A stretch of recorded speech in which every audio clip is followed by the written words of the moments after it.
You suffer, and I know why you suffer.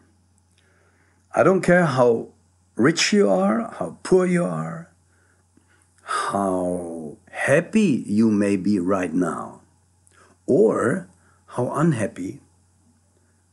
Even if your unhappiness will restore to happiness, you still suffer.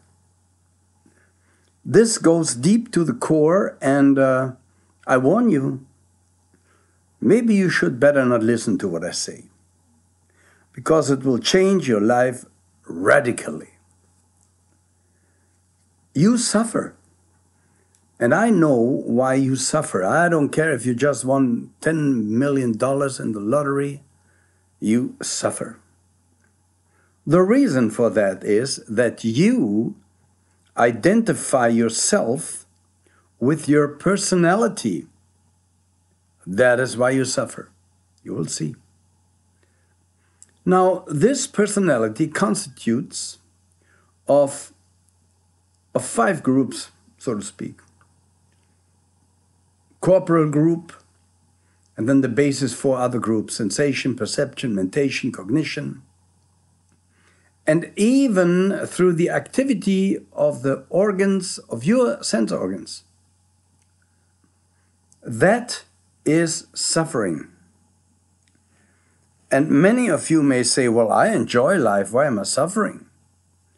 I enjoy my senses. So if you say that, or if you really believe that, don't continue listening to me. Because then you are not yet ready for the truth. You did not yet find the suffering aspect in everything that you are aware of. Dear friends, what are we aware of? Transitoriness.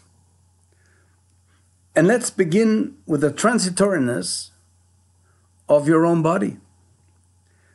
Your own body is born, lives, and dies. Now you may say, oh, no problem. Right now I'm young and I enjoy, and death is later. I was sitting at the deathbeds of many people. And I assure you, no matter if they're rich, poor, young, old, they don't want to die. Very few said, I'm happy it's over. And most, or many of them said it because they didn't get what they expected from life, and they don't know that such thinking will cause their reincarnation and new death. The Book of Light teaches there is not even life. You don't live. In this transient world, you die. Birth is the beginning of a death process. Death, its end, or birth is the beginning of a transient process of dying, and death is its end of that process. The desire for this existence throws you back on the wheel of life and death, on samsara, the wheel of rebirth, which basically is not a wheel really, because it's a spiral, you know, because there is unbelievable as it may seem when we look around in this insane world ruled by insane people, there is development, yes. Everybody wants to know, who am I? And they're looking exactly in a place where they are not, which is their non-self, as we call it, anatta. And you will see what I mean by that. Let's take a look at the world of suffering, and maybe you agree to it that suffering is closely connected with transitoriness. Something that is transient is taken from us, and we don't want that. Basically our physical body, not to speak of the other realms, mental body and spiritual body and astral body and so forth. We don't talk about that now. So something that we enjoy has been taken from us. And it changes right now every second. Every 7 years you have a new body. Did you know that? Ask any good doctor or biologist. Every 7, let's say 8, 9 years, the molecules of your entire body are new. You have a new nose, new head, new eyes, new hair. You may not believe it, it's so. So right there you can see that you are not the body. Otherwise you couldn't remember 7 years back or 10 years back or 20 years back. You couldn't remember. Because even your brain is new. What is that which enables to you remember? Think about that. Think about that. Let's first take a general look at the cause of suffering as transitoriness. Look at the water. Everybody talks today about earth and climate and so forth and so on, and they don't take into consideration that the climate will change with or without you because it changes. It's transient. Let's take a look at the water. The water is rising and falling. And when that happens, the external earthy element will disappear. It will reveal itself as transient. It will show itself, dear friends, listen well, subject to ruin, destruction, and all vicissitude. And when that water will rise, we're just talking now about the rising of water, not of the sinking. Come later to that. It will swallow, it will sweep away villages and town and city and province and kingdom. And the time will come when the waters of the great ocean will sink. There will suddenly be no deeper of the great ocean than 100 miles, than 7 palm trees. Let's take this Buddhistic definition. 6, 5, 4, 3, 2. That's a countdown, dear friends. The countdown of truth of transitoriness. The countdown of the world of suffering, glory to the book of light. You can receive this book at no expense, 5,500 pages. Just contact me and I'll send you the link of the PDF. That book was dictated to me by the great Johann in Los Angeles, where I got my basic lessons. I can assure you of that.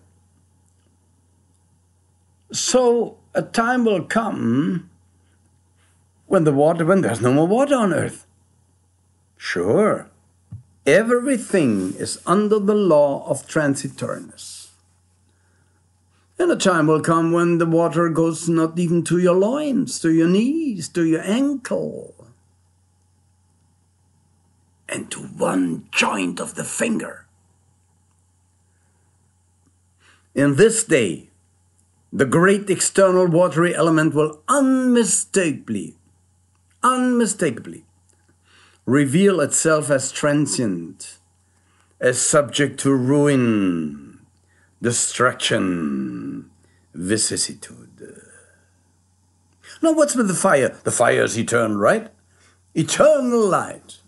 Or really? There will be a time on earth, dear friends, where the fiery element will be raging furiously.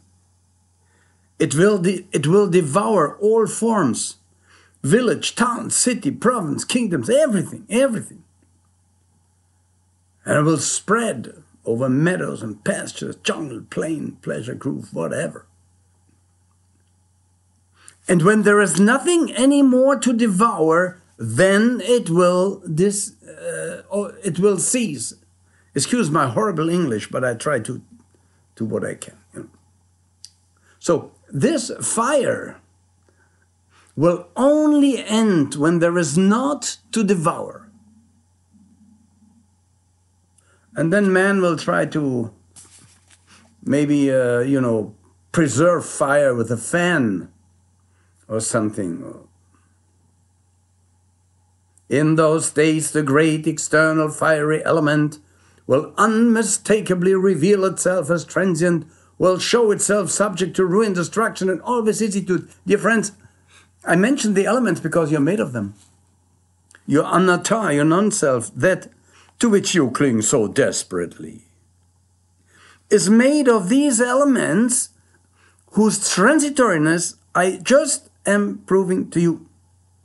Don't cling too much to that which is taken away from you. More I can't say. Now, let's get to the air we breathe. I had pneumonia 6 times. Doctor says, why are you still alive? I know why. To talk to you. The external airy element, too, will rage in fury and carry away in storms, hurricanes, tornadoes, village and town and city and province and kingdoms. Dear friends, all the elements are nothing but veils of element angels. You can think about that what you want, what I told you now. So then they take away village and town and city and province, kingdom. And in the last month of a hot season, everything will be dry and thirsty. And in those days, the great external air element, of which you are also made, because air there's also in your body, not only by inhaling, exhaling, but you're also filled with air. This external airy element will reveal itself as what? As transient, subject to ruin, destruction, and all vicissitude. There you see that you are made of the 4 chief elements, to show itself subject to the great law of transitoriness. That is the reality. And now look at your body. Can you say then, because that's ripped away from you over and over again, that you are that body?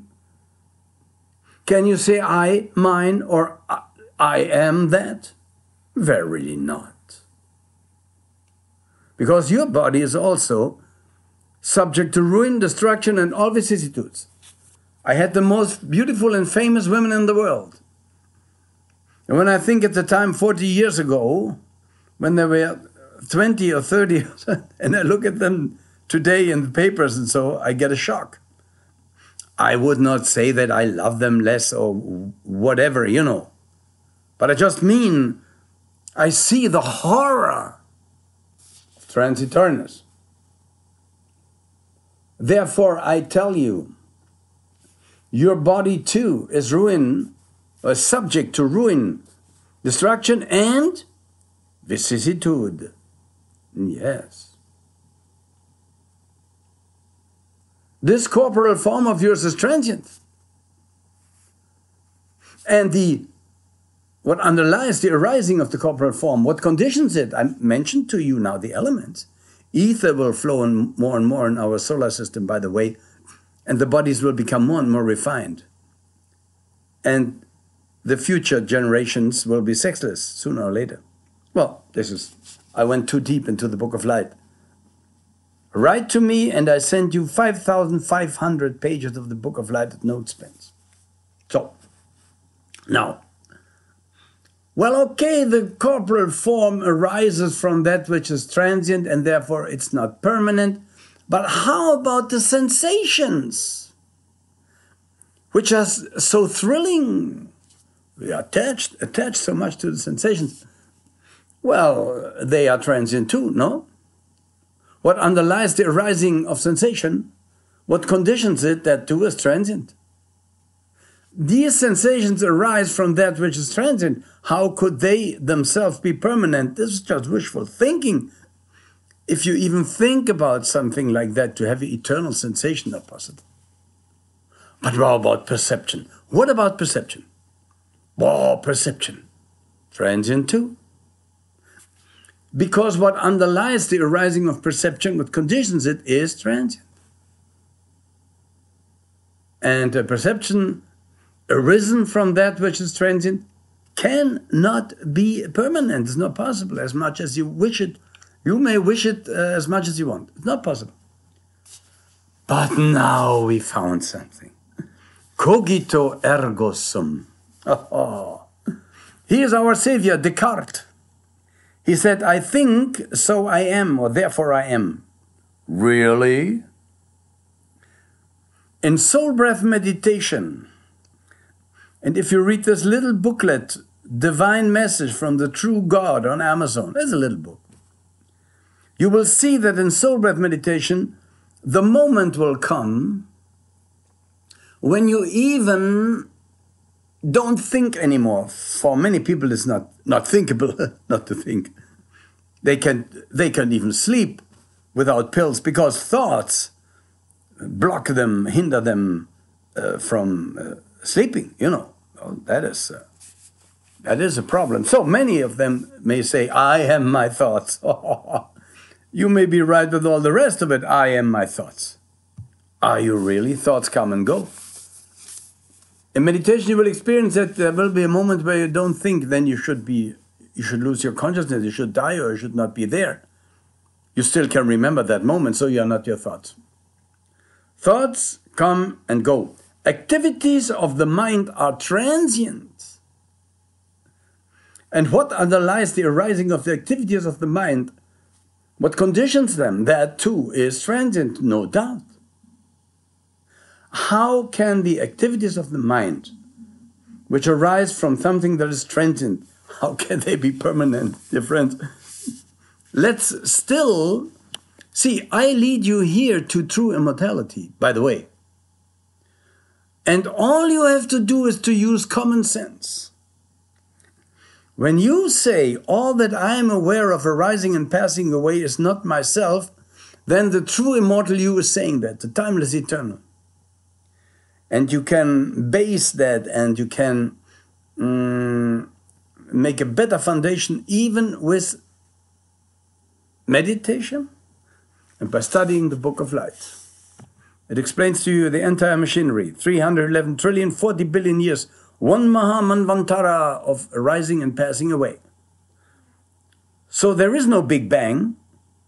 There is a reawakening of the entire universe out of latency, over and over and over and over and over again. Study the Book of Light and you will understand. And that will unite evolutionists and creationists, because these two exist.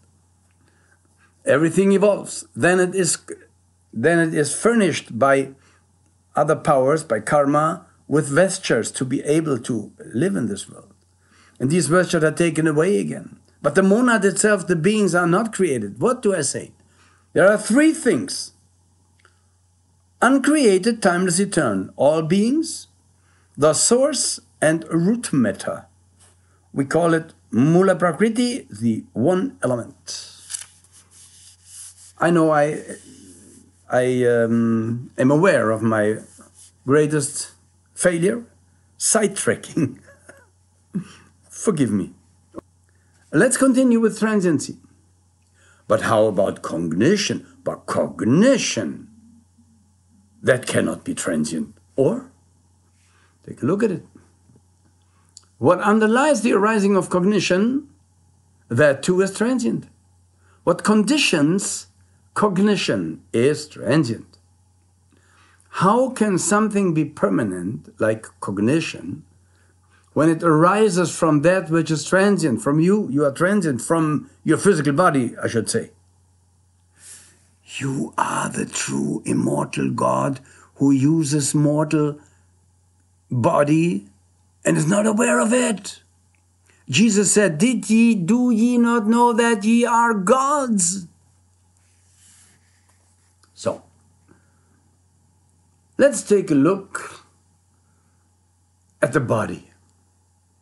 Now, I think until now you could follow me to say, Lanoo is right, the body is not permanent. It is transient. You agree?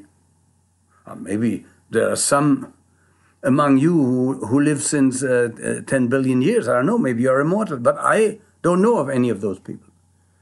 So your body is permanent or transient? Transient. The worms will eat it. This is why I always say burn it when the time has come. Funeral, with fire. Now, when your body is transient, and we come to the conclusion that transiency is painful, then your body, you cling to something that will bring you sooner or later pain and suffering. That's what I mean. Pain and suffering.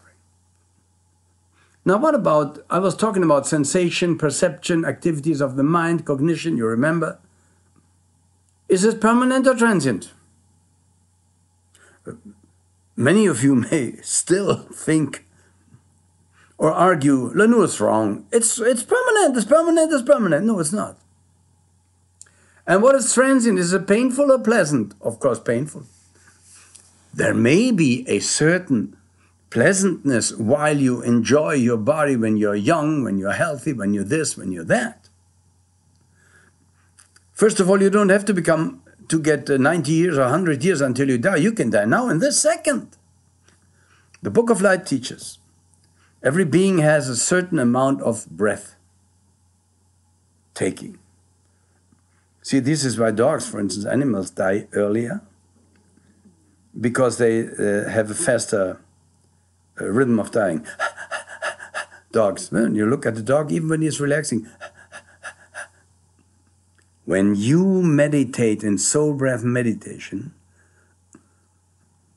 you will experience divine pause. Don't force it or you end in an insane asylum, but you will experience divine pause between exhaling and inhaling. And you will see that you need very little breathing. That will prolong your life if karma permits it. But of course, it doesn't make you immortal. Okay. Look at managers when they are constantly breathing like faster than dogs. Yeah, well, the phone. Oh, yeah, a moment. Yes. Hello, how are you? Oh, I can't. Wait a moment. Hey, come here. Please tell me. No wonder that such a guy is maybe dying with 40, 50 years of a heart attack. No? There you go. Dear friends, there is the painfulness in consequence of every satisfaction of will. Nothing but suffering caused by what? By its loss. By its loss. You can deny that. You can say, oh no, when death comes, it comes. I told you, I was in the hospices, in the hospices within Germany, hospice. I saw them dying, young, old, Christians, Muslims, atheists. Dear friends, our topic today is suffering. And for many of you who listen to me, it may seem that I'm very pessimistic. I'm not. I'm very optimistic. Because I show you the world of suffering. The Book of Light shows you the world of suffering and how you can escape from the world of suffering. Isn't that wonderful, dear friends? Beautiful. But first we have to see what I mean by it. We have to dive deep into the matter of suffering so that finally we may decide to detach from that which causes suffering. Glory to the Book of Light, dear friends. Let us be honest. We don't have to do some pseudo-esoteric and go into some astral spiritual realm, some guru stuff and so. That's not necessary. We remain at both feet here on earth. And we come to a conclusion. At last, there remains of every satisfaction of will nothing but suffering caused, as I said, by its loss. Only that, And when you use common sense, makes you to judge the world, your life, body, so-called soul, and so forth. Which is, by the way, according to the teaching of the Book of Light, also matter. The spirit, what the people call spirit in the Bible or the Quran, is nothing but a most refined, to us invisible sheath, a body. That is transient too. You are the being that clings to that. There's difference. Sanya Vedayitani Rodo. The abolition of perception and sensation is the highest state of being in the world. Solve the riddle. Suffering. Not only why we suffer. See, first I show you how you suffer. And that's why you suffer, and then how to escape suffering. Yeah? When death comes, as I experienced in other people many times,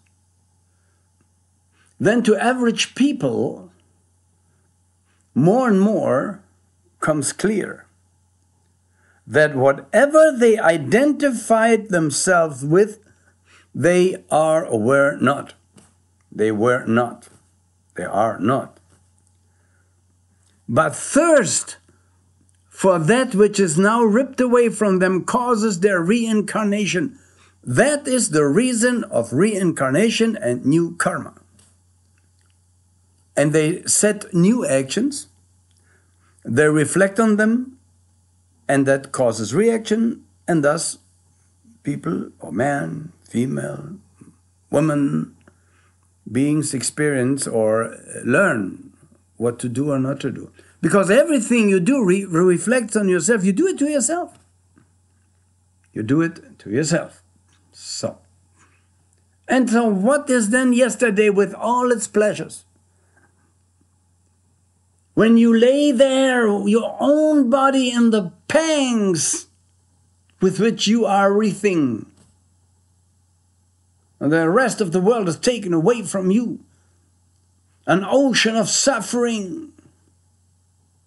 What is to you today, yesterday, with all the pleasures? Just a shadow, a shadow. And tomorrow, split that word, to-morrow. You know why they use these terms in English. It's very interesting. Tomorrow. Pain and sorrow, morrow. So what comes is tomorrow. Think about the power of words, about the occult power of words, dear friends. Their true occult meaning, tomorrow. So the Book of Light is right. Everything is, ultimately, everything that you are aware of as arising and passing away is suffering. Thus also even the life in highest heavens, proven to be transient, no matter how long it lasts. So, tomorrow. If you want to pass a competent judgment on this truth, go to some deathbed and look what is going on there. Go to the deathbed of a sensualist and you will see all his good life, all his good food, everything caused. I think of Kurt Jürgens, which is a movie star also known in Germany. I knew him. Eating, drinking, sex and everything. And I knew that the last 6 months of his life were in such pain on the deathbed. You cannot imagine. You cannot imagine. So in consequence then, what remains is suffering. To the extent of your attachment to that which is being taken away from you. Glory to the Book of Light. Do you suffer? Not yet, or some of you may say, oh, I'm beginning to suffer. It's good. It's a healing process. All the life of pleasure, this man on his deathbed, Kurt Jürgens, has squandered all he had and finds himself face to face with nothing. Certainly the will to life struggling for its right to existence and defending itself daily in innumerable brains, still argues, namely thus, that at least the fruits of the labors, pains, and troubles, and so forth, are reaped by the relatives. Well, do you know what they do with that stuff that you left them? We have many examples that they squander it. Many examples. So the play begins a new karma, reincarnation, and so forth. And this is why they removed the teaching of reincarnation from the Bible, because it was in the Bible. That teaching urges people to be responsible for their own lives, not to think about a savior, Jesus. Yes, Jesus exists, but not as you think. Not as you think. You Bible people, unfortunately, soiled the name of Jesus. Therefore, study the Book of Light. And if there's evolution, I say, and the Book of Light teaches, there's at best moral evolution. We come from the source, we go to the source. We have to mention here in a few sentences the entire teaching of the Book of Light, 5,000 pages. 3 things exist. All beings, the source, and root matter. These 3 are uncreated, timeless, eternal, and they interact periodically. When they interact, beings, almost endless many, leave the source and fall into material world and surround themselves with forms aided by other beings whose karma it is to supply them with those forms. But the beings themselves are uncreated, timeless, eternal. Why do they leave the source? Because they have to. The truth has to set them free. This is why Jesus said, the truth shall set you free. Ignorance caused them necessary ignorance to leave the source, to surround themselves with material world, and to see that they are not this. And then by detaching themselves again, they finally reach the source, and that is nirvana, higher than any heaven of religion. And meanwhile, they evolve as minerals, plant, animal, man, angels, and so forth. And yes, there is also creation. Dear creationists and evolutionists, you don't have to fight against each other. What creation is there? The beings, when they fall in matter, I mentioned it already, when they surround themselves with mula prakriti, with elemental matter, they are supplied with material by other beings in order to be able to live and to learn on these levels. Now there is a creation process in the sense of these other beings supply those beings below them with material, be it refined as it may be, spiritual and astral, mental, and so forth. It's just a hint, dear friend, a hint. And then everything is swallowed up in the material, in the source again. And why do the beings return if they have not outlived yet their desire? There remain skandhas, permanent atoms, which draw them back into material world. So everything comes from the source, goes to the source. There is no external, extra cosmic God that has created this insane world ruled by insane people. Because if God is perfect and all-knowing, he must have known how the world would be. And when you ask people, Christians, it's a trap question, I know. I ask Christians and Muslims and Jews and so forth. Did God know that Adam and Eve would fall from paradise before he even created them? Did he know that they would sin? They answer you, yes, he's all-knowing. I said, well, then he is to blame. Then they were created to fall. No, they had a free will. I said, no free will. If God knew ahead what will happen, he is responsible. You present God as a monster, you insult God. Most of these people then get very upset, and that's the end of it. So I ask you, my friend, are you suffering? I listen sometimes to these wannabe gurus on the internet. There's one from America, Anthony something. He's 3 meters high, obviously a remnant of some black magic Atlantean times. And he helped, he said he helped, yeah, I see how, Michael Jackson and others. And he is rich and he has some helicopters and some jets. And his main teaching is, be passionate. And to that I say, are you insane? Are you insane to teach the people be passionate? Do you know what passion means? Derives from the Latin passionare. It means to suffer. So what you say to people is suffer. Because if you follow a goal in the world passionately, you will suffer. That's why it's called passion. And what do the people do? They give him the money, and they're very passionate, and they end in disaster. I had some of these people coming to my temple in Los Angeles.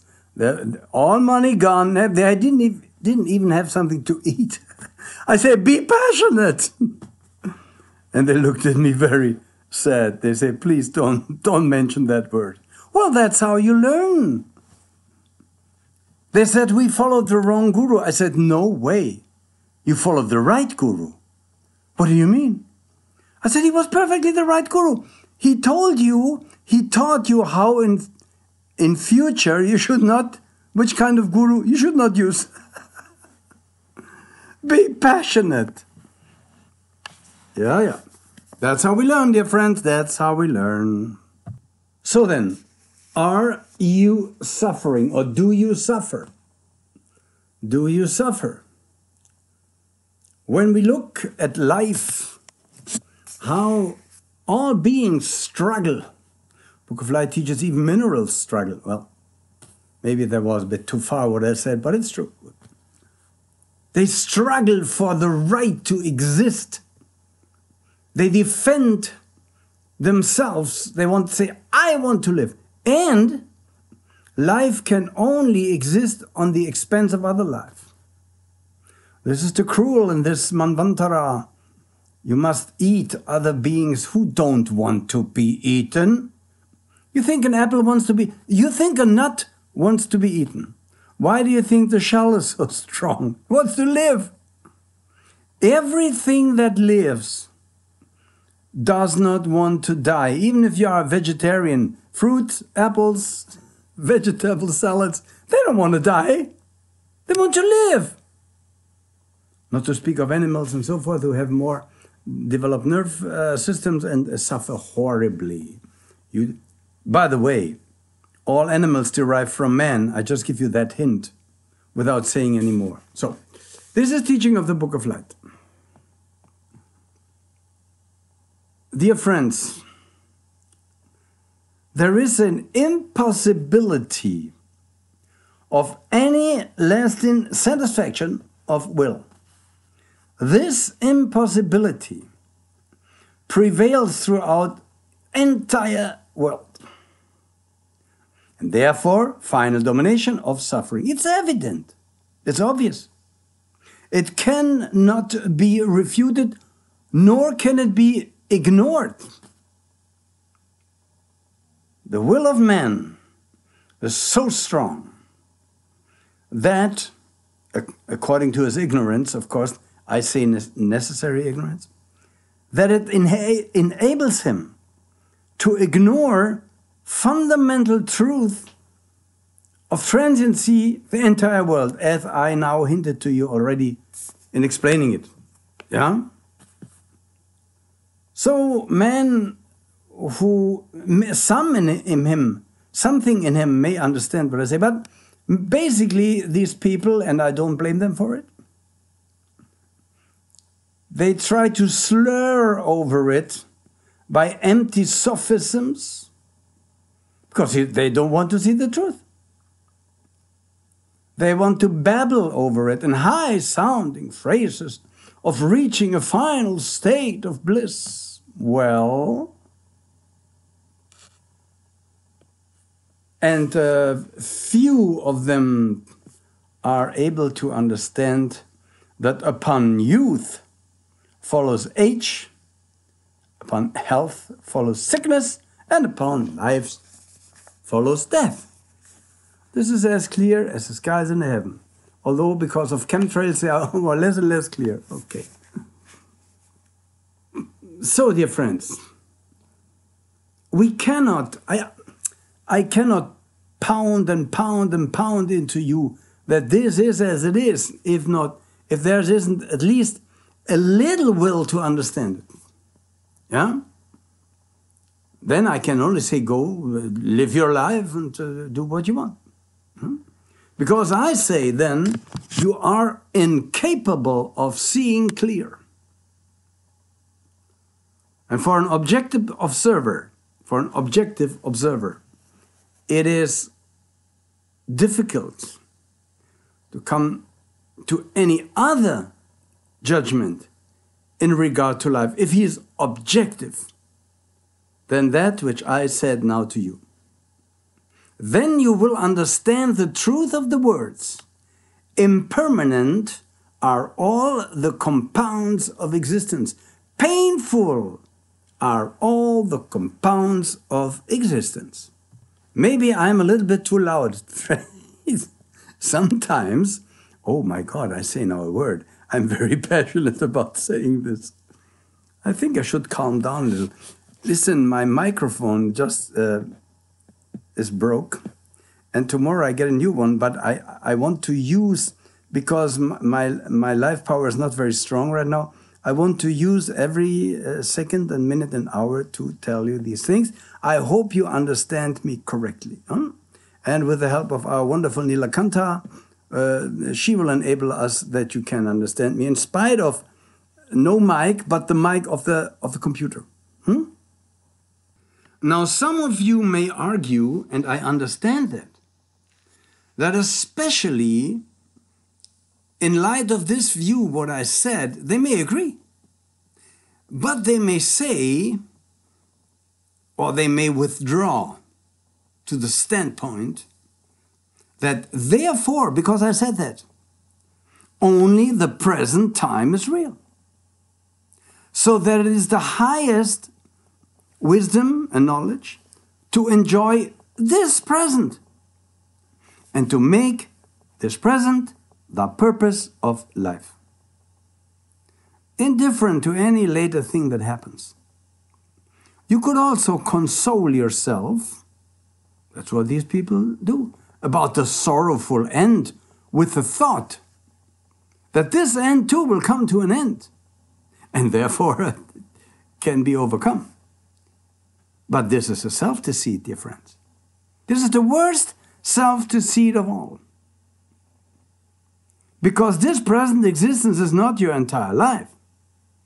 It is a part of your life ahead of you and of the past incarnations that you have already lived. I know the answer of many scientists. Some say, to compensate us for the comfortless materialism, we can put the accent of life or on the life of the species.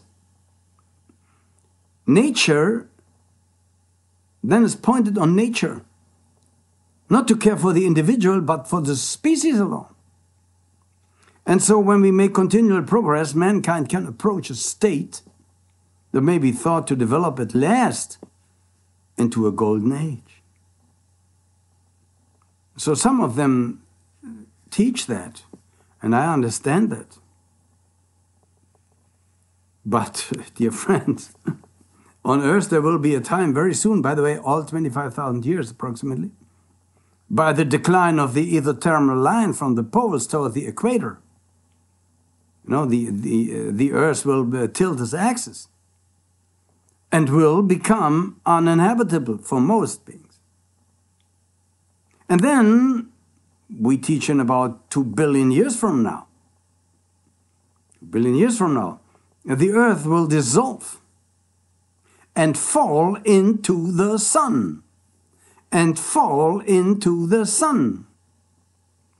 So even if you could reach a golden age, you have no air.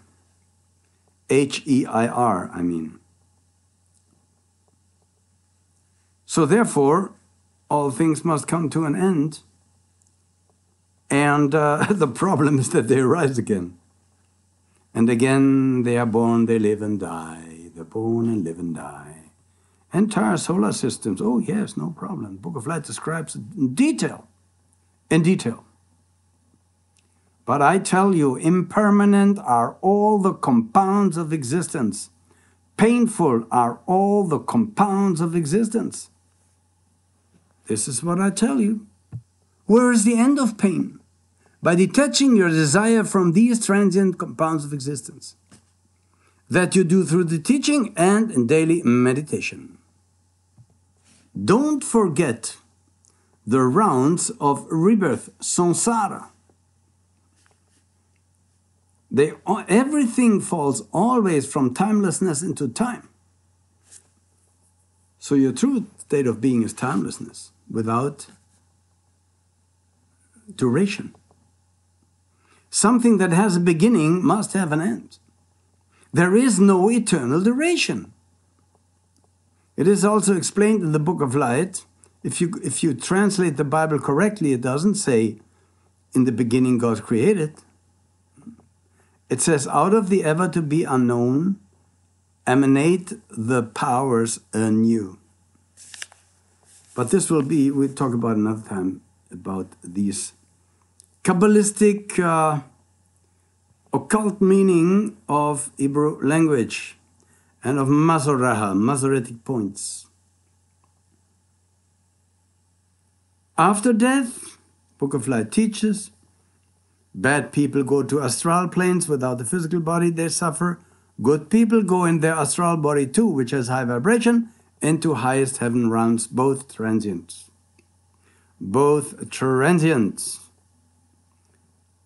So somebody acts, conducts himself, follows a course, and when his body breaks up at death, he descends upon a sorry journey.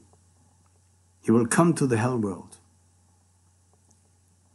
And others will go to a heaven world.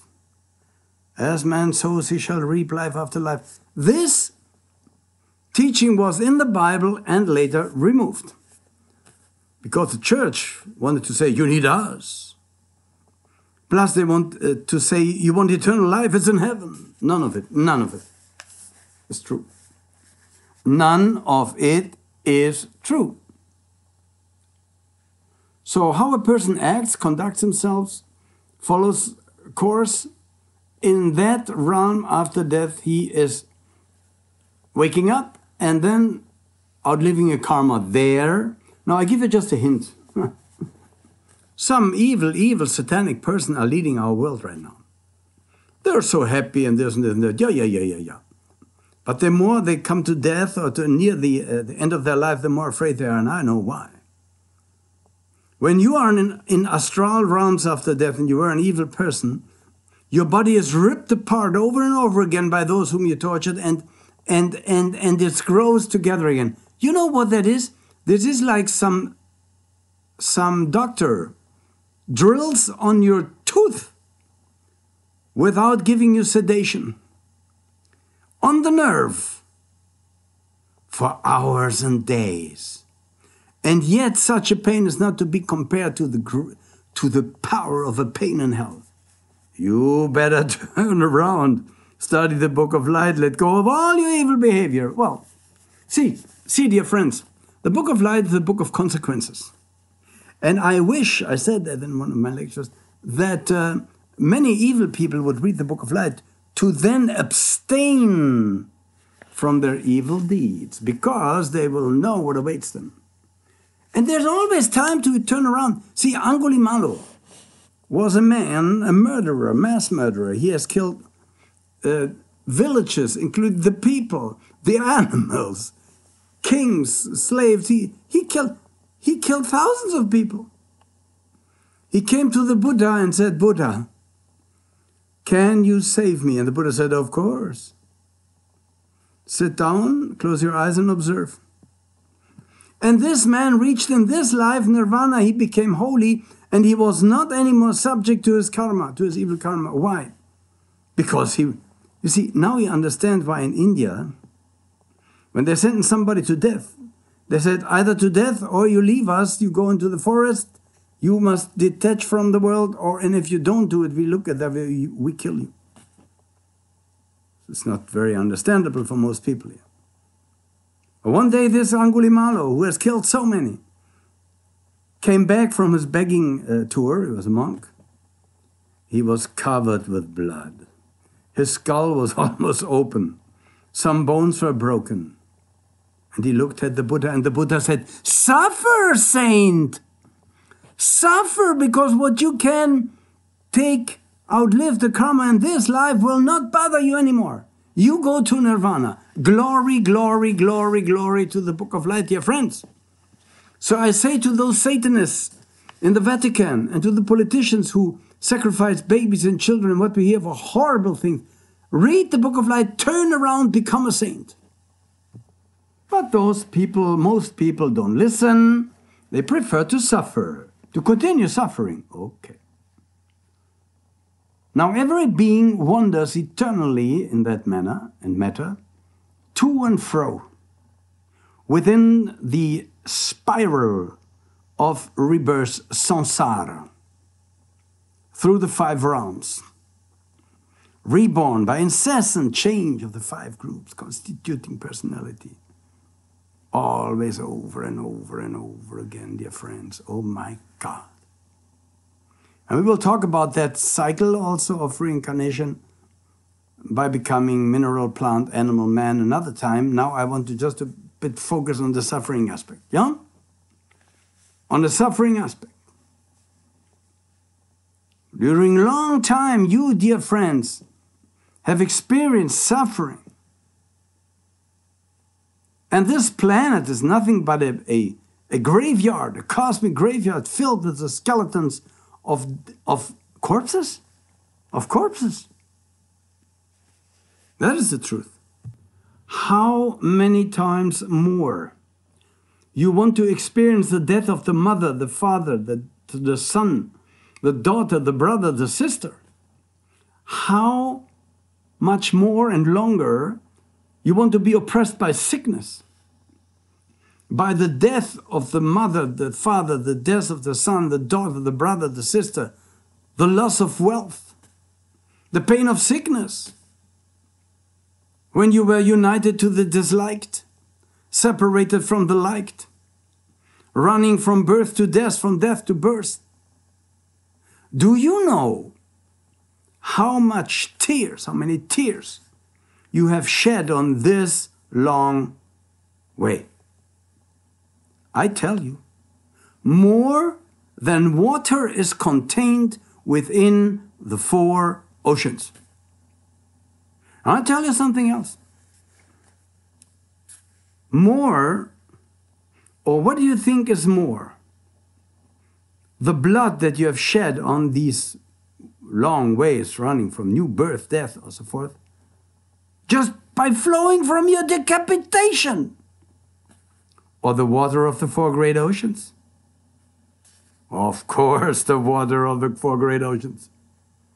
You shed blood, sentenced to death as a murderer, executed, then there is water contained within the 4 great oceans. Don't judge when you see somebody, aha, yeah, he has killed somebody, he belongs on the chair and so forth. You wouldn't be in this world, in this realm, if you wouldn't have done the same. Think about that before you judge. You have shed long time blood, sentenced to death as a murderer. I tell you that. Is that the abundance of suffering lying behind you? No, no, no, no, no.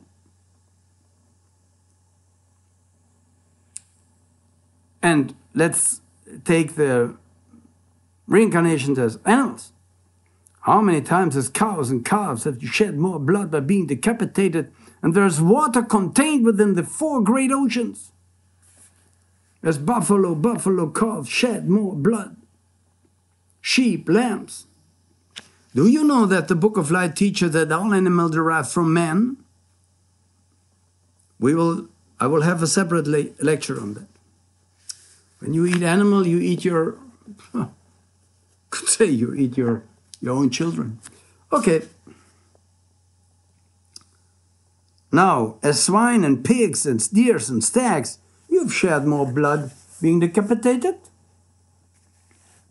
Because without beginning or end is the round of rebirth. You cannot measure it in time because you always fall from timelessness, out of timelessness, into time. What is time difference? It is the awareness of transiency, of transitoriness. Nothing else is time. And when you withdraw into the source, there is no time. True immortality is timelessness. Who can fathom it may fathom it. Pain and suffering. Do you suffer?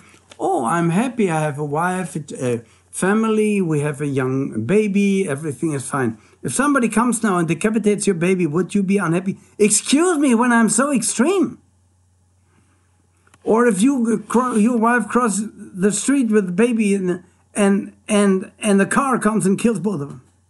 What I mean is that this kind of happiness that you are referring to is very fragile. It contains in itself the seed of suffering. Who can fathom it may fathom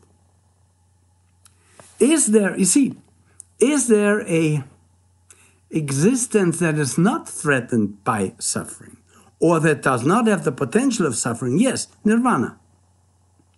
The end of suffering. Sanya Vedayita Nirodho. We will come to that. So the nature of your existence before and after birth is such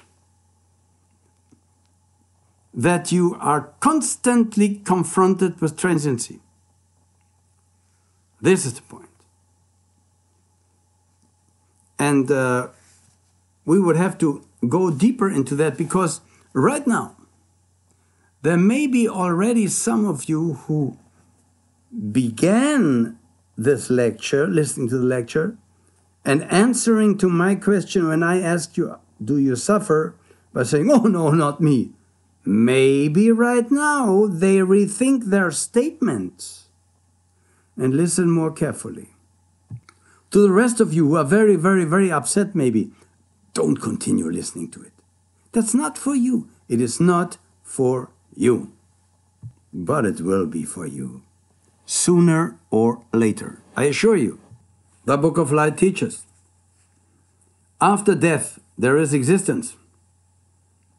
This existence is affected by rebirth. You could also say by palingenesis. This existence takes place within the 5 realms. And the first statement, most people accept. When I remember Spinoza well, he said, we feel by immediate consciousness that we are immortal. Immortal. That's true. When I think of Sandaka, there was a Hindu teacher. He said, he denied that. He said, there's only one life, one life. There's neither the fruit nor result of good or evil. There's no such thing as this world or the next. When somebody dies, the earthy in him returns, relapses to the earth, the fluid to the water, the heat to the fire, the windy to the air, and the senses pass into space. So, and that's all. Now, to this I say, and this man was a running around in yellow monk dress. So, if that is so, why are you living like a saint? Live as you want. If after death it's over, it's over. It's over. What do you care? Why use discipline? Tell us why. For what? You can be what you want, right? If we would not possess the longing, I say, of immortality for something that cannot be taken away from us. You yourself cannot be taken away. That's right. The hand cannot throw it away itself. But everything to which you cling, that can be taken and will be taken away from you. Dear friends, there is a happiness beyond the pleasure of the senses, I assure you. But for that, in order to experience that, you would have to be willing to detach from the pleasure of the senses. So, there you go. There you go.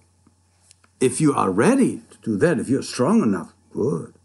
Of course, then, if somebody is interested, and most of you may not be there anymore because of that kind of lecture, but if somebody is interested, he may ask, of what kind is a continued existence after death? So now we could listen to the Christians. They say there is an immortality in an eternal heaven or in an eternal hell. Then we have the doctrine of reincarnation. Let's see which makes more sense. An all-knowing God, who knows also the future, would create beings to whom he knows that they are condemned to eternal hell? Are you insane to insult God in such a manner? Where is the truth, dear friends? Let's always be reasonable, common sense.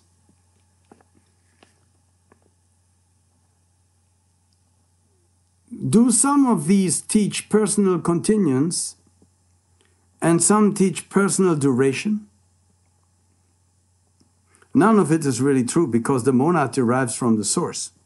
Beyond the world of existence, teaches the Book of Light. The body perishes, obviously, in death, unless you know somebody who's immortal, good, in his body. Even a master, even Kotomi Nalzil, even the Chauhan who dictated the Book of Light to me, sorry for my horrible English, oh God. He called me a fool many times. Let's take a master. He can contain a body for 500 years, 1,000 years, 1,500 years, but then it's over, it's over. He has to look for a new body, either by entering a impregnated womb, fructified womb, or by Kriya Shakti. Talk about another time about that. So the body perishes at death. And the component that is correctly, as said, return to the common stock of inorganic substances, of external nature. Dear friends, when you are aware of something arising and passing away, you cannot be that, because otherwise you wouldn't experience the arising and passing away. If a car passes you by from right to left and disappears, you cannot be the car, otherwise you would disappear with the car. Just one example for it. Yeah? So if you are aware of the arising and passing away, you cannot be that of which you are aware. You're just aware of it. You may identify yourself with it. Yes, you may cling to it. Oh, maybe not so much anymore after this lecture. There is, of course, the Christian doctrine of personal survival after death, in eternal heaven, eternal hell, presupposing the belief in a personal God, and we spoke about that. You know, this is not possible.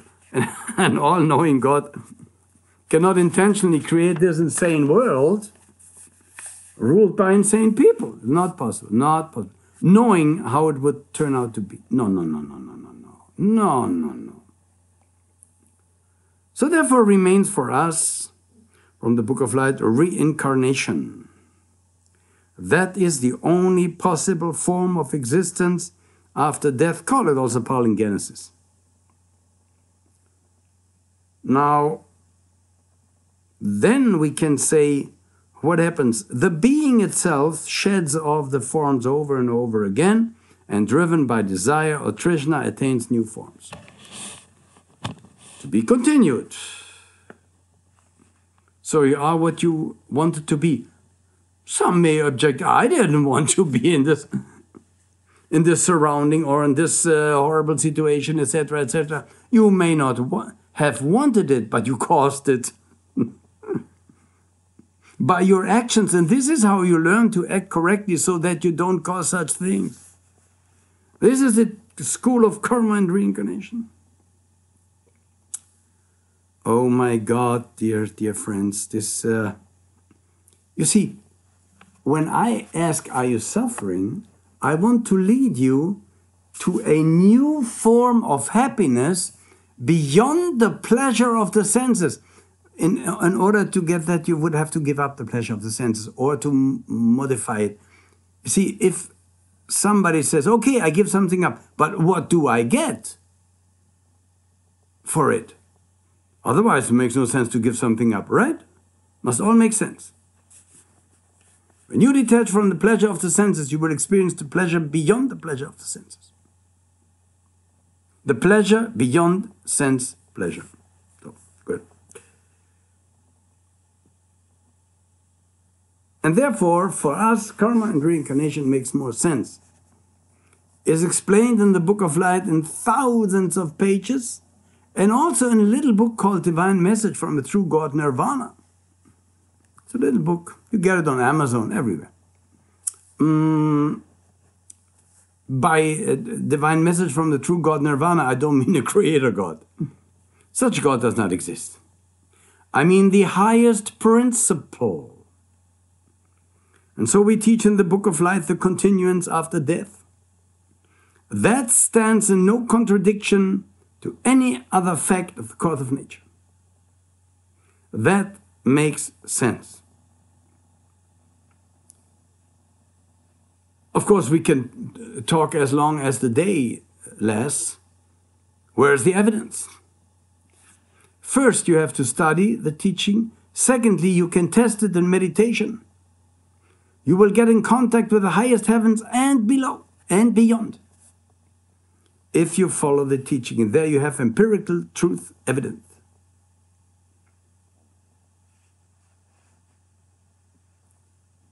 And of course, after death, and for that we would have to study the Book of Light, what happens after death? Why do I come back? What is that desire, Trishna? After death, most beings are still fulfilled with the desire for death, for life. Well, those who kill themselves, suicide for death. But that's no solution, as we will see. So, that desire for life is contained in skandhas, so-called permanent atoms in essence. These atoms regroup themselves around the new fructified womb, and the being is drawn again into life, seeing through eyes, talking through mouths, hearing through ears, smelling through nose, drinking through brain, touching through touch organs, and so forth and so on.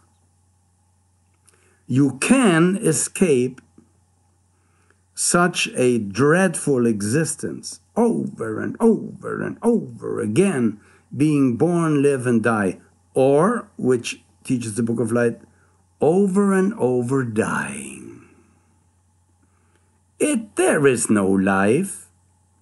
There's only death and dying. Birth is the beginning of the death process, and death its end. Birth is the beginning of a dying process, and death is its end. Very few people want to understand this, and once they understand, become afraid. But we show them the way out of that. See, life is the forbidden fruit in the Bible. That is the true meaning. If you want life, you get as consequence death. You can compare that to a beautiful drink and you're very thirsty. And you taste a little bit of that drink, even first with your finger. That is beautiful. And it was hot outside, and now there are some ice cubes in it. And I drink it, and it tastes so beautiful. Unfortunately, you didn't know that they put some poison in it that only works after an hour. So that drink was poisoned.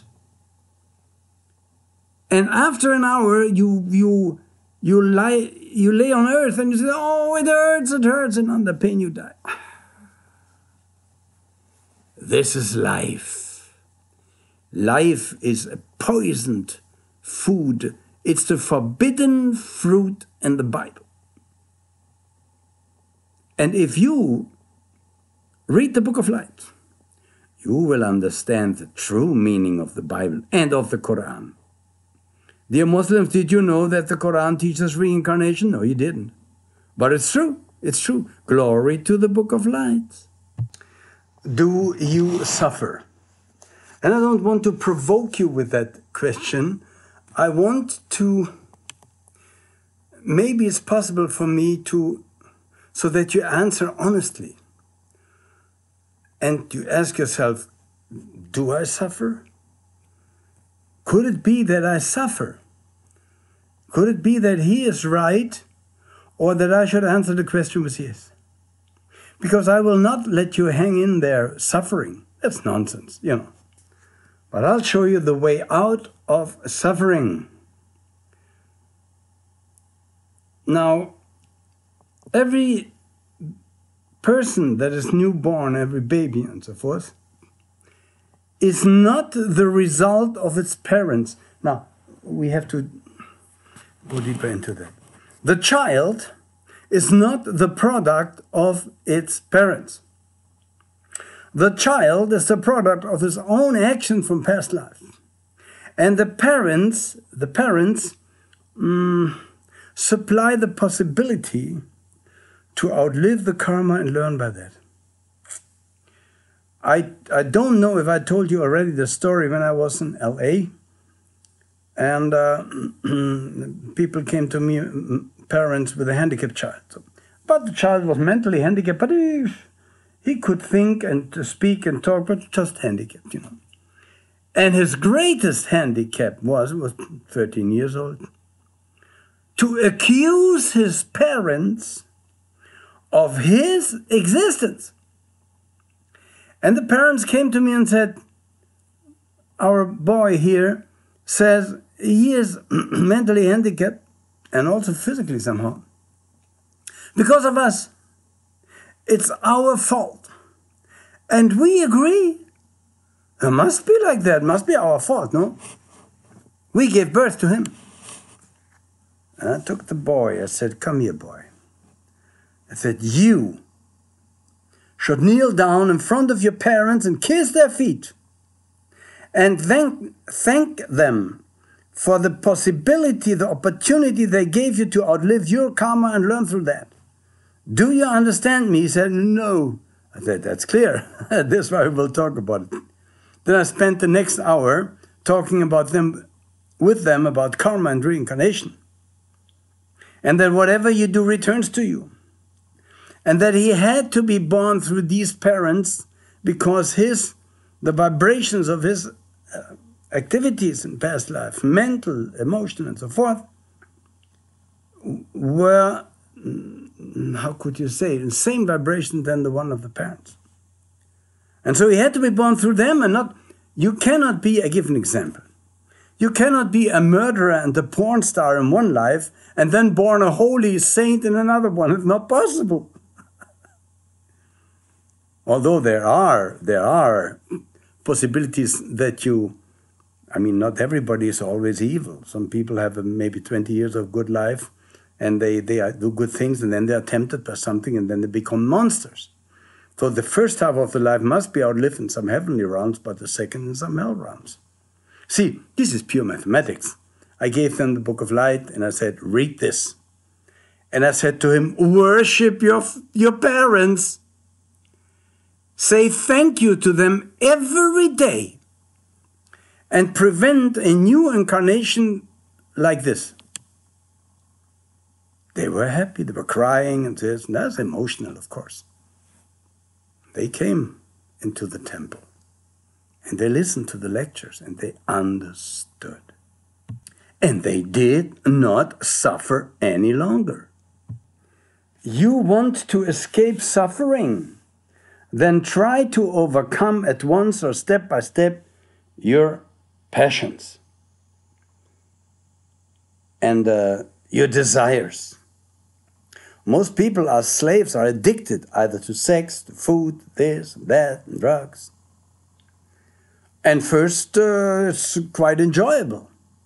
But then comes a point where they cross a line, and then it becomes pain and suffering.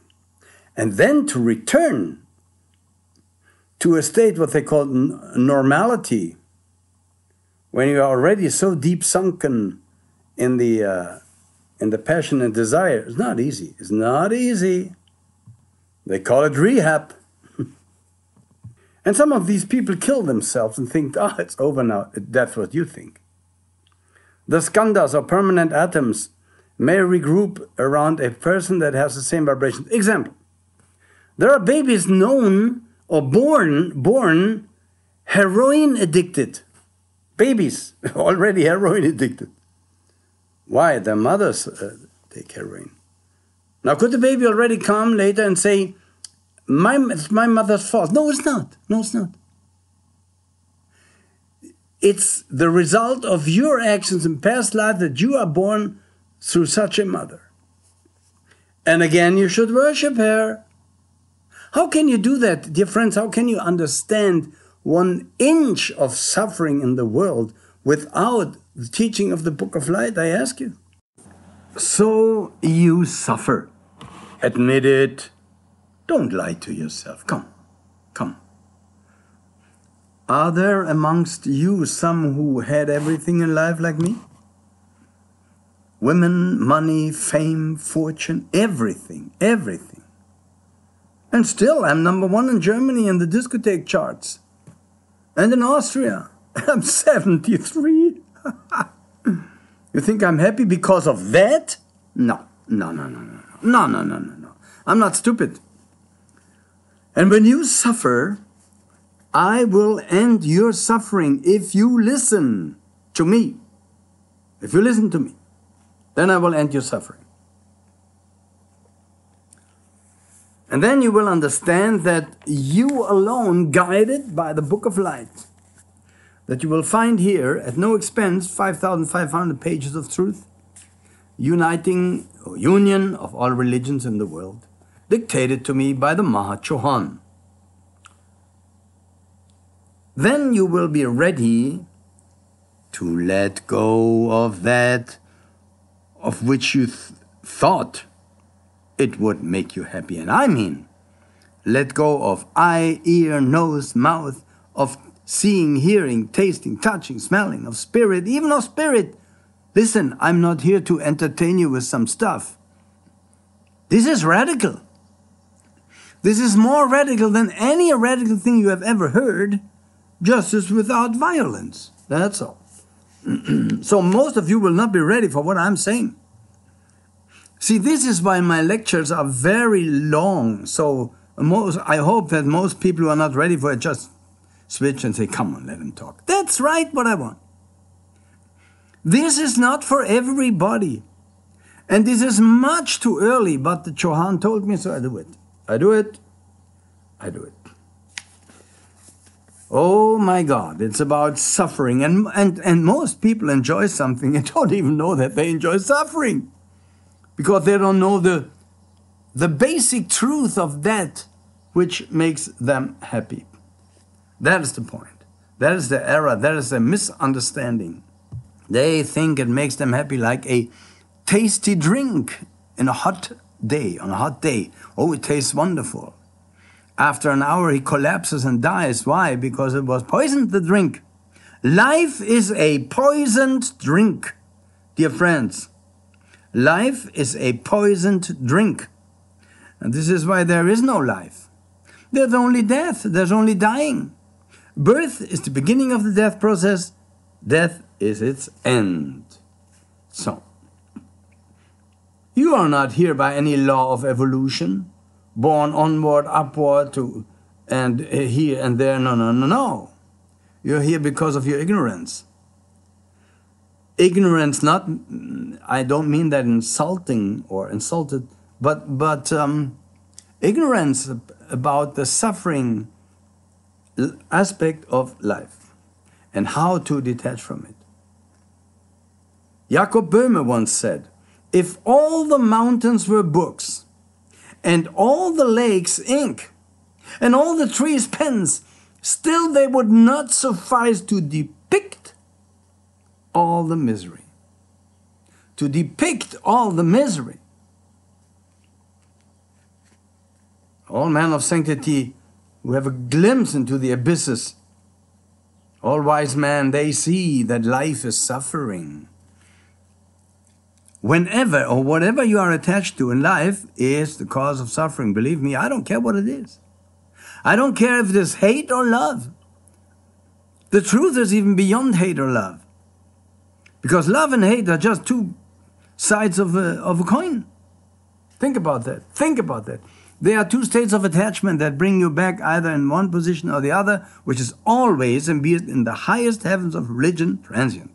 So, dear friends, dear Muslims, dear Christians, heaven is not eternal. No, no, no, no, no, no, no. What has a beginning must have an end. Think about that, okay? And heaven had a beginning at the reawakening of the universe. And of course, there's no Big Bang, but there is a reawakening, if you call that a Big Bang. If you call a Big Bang that you wake up in the morning and before you went to sleep at night, be it a Big Bang. This is radical. This is you want something radical? In Silicon Valley, and more computer programmers, they are interested in a teaching of detachment from that world to which they are attached. Can you imagine that? Heidegger, great philosopher. Now the time is right for the book of light, book of books, and savior of mankind, and its branch scriptures. Now, let's take, for example, divine message from the true God, Nirvana. And I don't mean a creator God by that. I mean the highest principle, the source. Read this little book. And if you're ready for the truth, then read the book of light. 5,500 pages of truth. You have the link here on that page. If our stay in the world is of that sort, then we should only see suffering for immeasurable time. You see, dear friends, I want to tell you something, because you have thought or desired all the time such this transient life.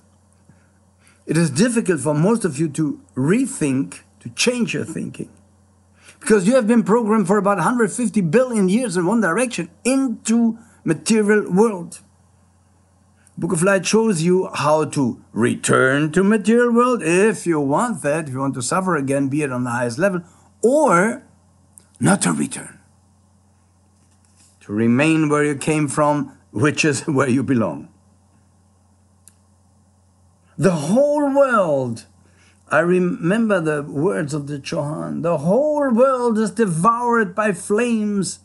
The whole world is enshrouded in smoke.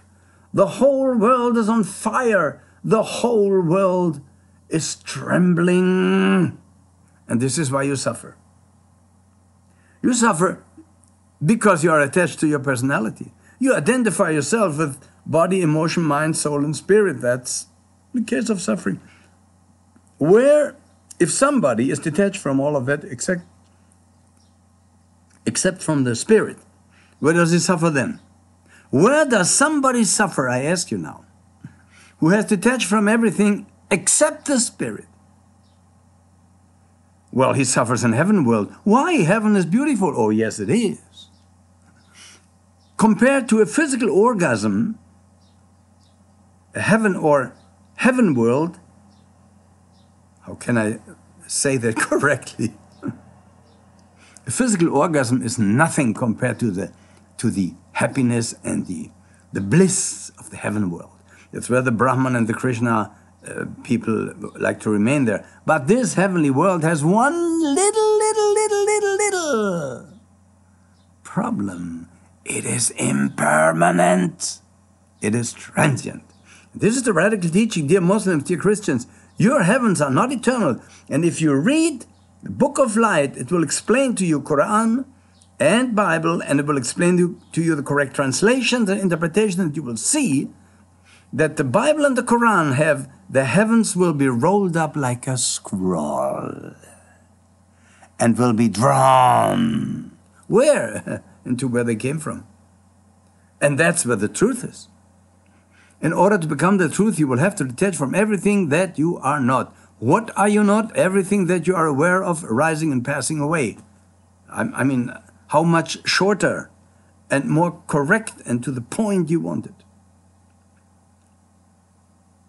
And so, let's listen how we may escape this world of suffering forever. How we may rest in the source. That source is beyond time, it's timeless. Over and over and over again, the entire universe with everything in it falls from the timelessness into time. This is the process where science is looking for out there, anywhere for the source of the universe out there. Are you crazy? Well, you must pay your rent, you must feed your families. I understand that. But you are as crazy or stupid, when I say it friendly, like somebody who dives into water and looks for dryness in the water and says, I don't find it here, I have to dive deeper. Yeah, sure, dive deeper. Dear scientist, dear seeker of the truth, if you are, if you're not, are only part of this lying and fraudulent society. The source of everything, is in you, nowhere out there. In meditation, you shall experience the source. And it is beyond the abolition it is the abolition of perception and sensation. Then one comes and says, how can there be highest happiness if there is no sensation? That is the highest happiness. The detachment from everything. And great philosophers killed themselves because they saw the dissatisfying aspect of their philosophy. They saw how they didn't get really to the point. They still scraped the surface. Glory to the Book of Light. Glory, glory, glory. It enables you to return or not to return. That choice has to be yours. I am talking here, dear friends, about the subject of suffering. You say, I am. What do you mean by that? You say it, everybody says it. It is a cause of sort of an axiom, evident in itself, without any proof. Because whatever I want to prove, that I wants to prove. And to prove for myself. This is more certain than all perception. It is the most reliable criterion of truth we have. Because every perception is affected through me. This is not for everybody. And I'm sure that if anyone is still listening now, then he or she is ready for the truth. Yes? Some people debate about am I not, to be or not to be. Let's look at that first. Why do they ask if they are or if they are not in theoretical discussions? You can prove irrefutably that I is indeed nothing but a mere thought for which no substantial equivalent can be found. I may prove whatever I like. The reality of myself cannot be affected thereby. I will pass over all these proofs with a smile, even if I acknowledge their validity. Because I cannot argue away my own existence. Even if I need or use the help of the deepest going analysis. And if there's somebody try to prove to me that I really am nothing, then I should answer, well, if I thought it worthwhile to answer at all. I would say, my dear friend, if I do not exist, why do you trouble yourself to prove to me that I don't? In all your arguments, you always presuppose me as the person to whom you address them. In the same way that you presuppose yourself in setting these arguments forth. How would you be able to undertake to prove that we do not exist? Because there are people that say, we don't exist. Oh, really? Mm-hmm. Well, even if you are a transient illusion, what the Book of Light teaches, as an illusion, you exist. Take a needle and stuck it a little bit in your behind, and you will see that you exist. It's really ridiculous to raise the question at all as to whether I am or not. Am I not? Yeah, well, this is discussed in many philosophical debates. It does not in truth cast any doubt upon the actuality of myself. It seeks to express, perhaps, I may not be what I think myself to be. That's something else. That even the predicate am may not be applicable to my essence. Oh, you say you are a man, you are a woman, really? You better define from now on what you are not, rather than to say I'm this or that, because if you say I am a man, then you point at something that is transient, that is subject to decay. You are that?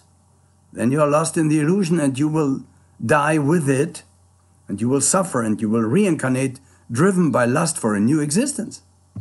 But let us stay a little bit with those people who always ask, am I not?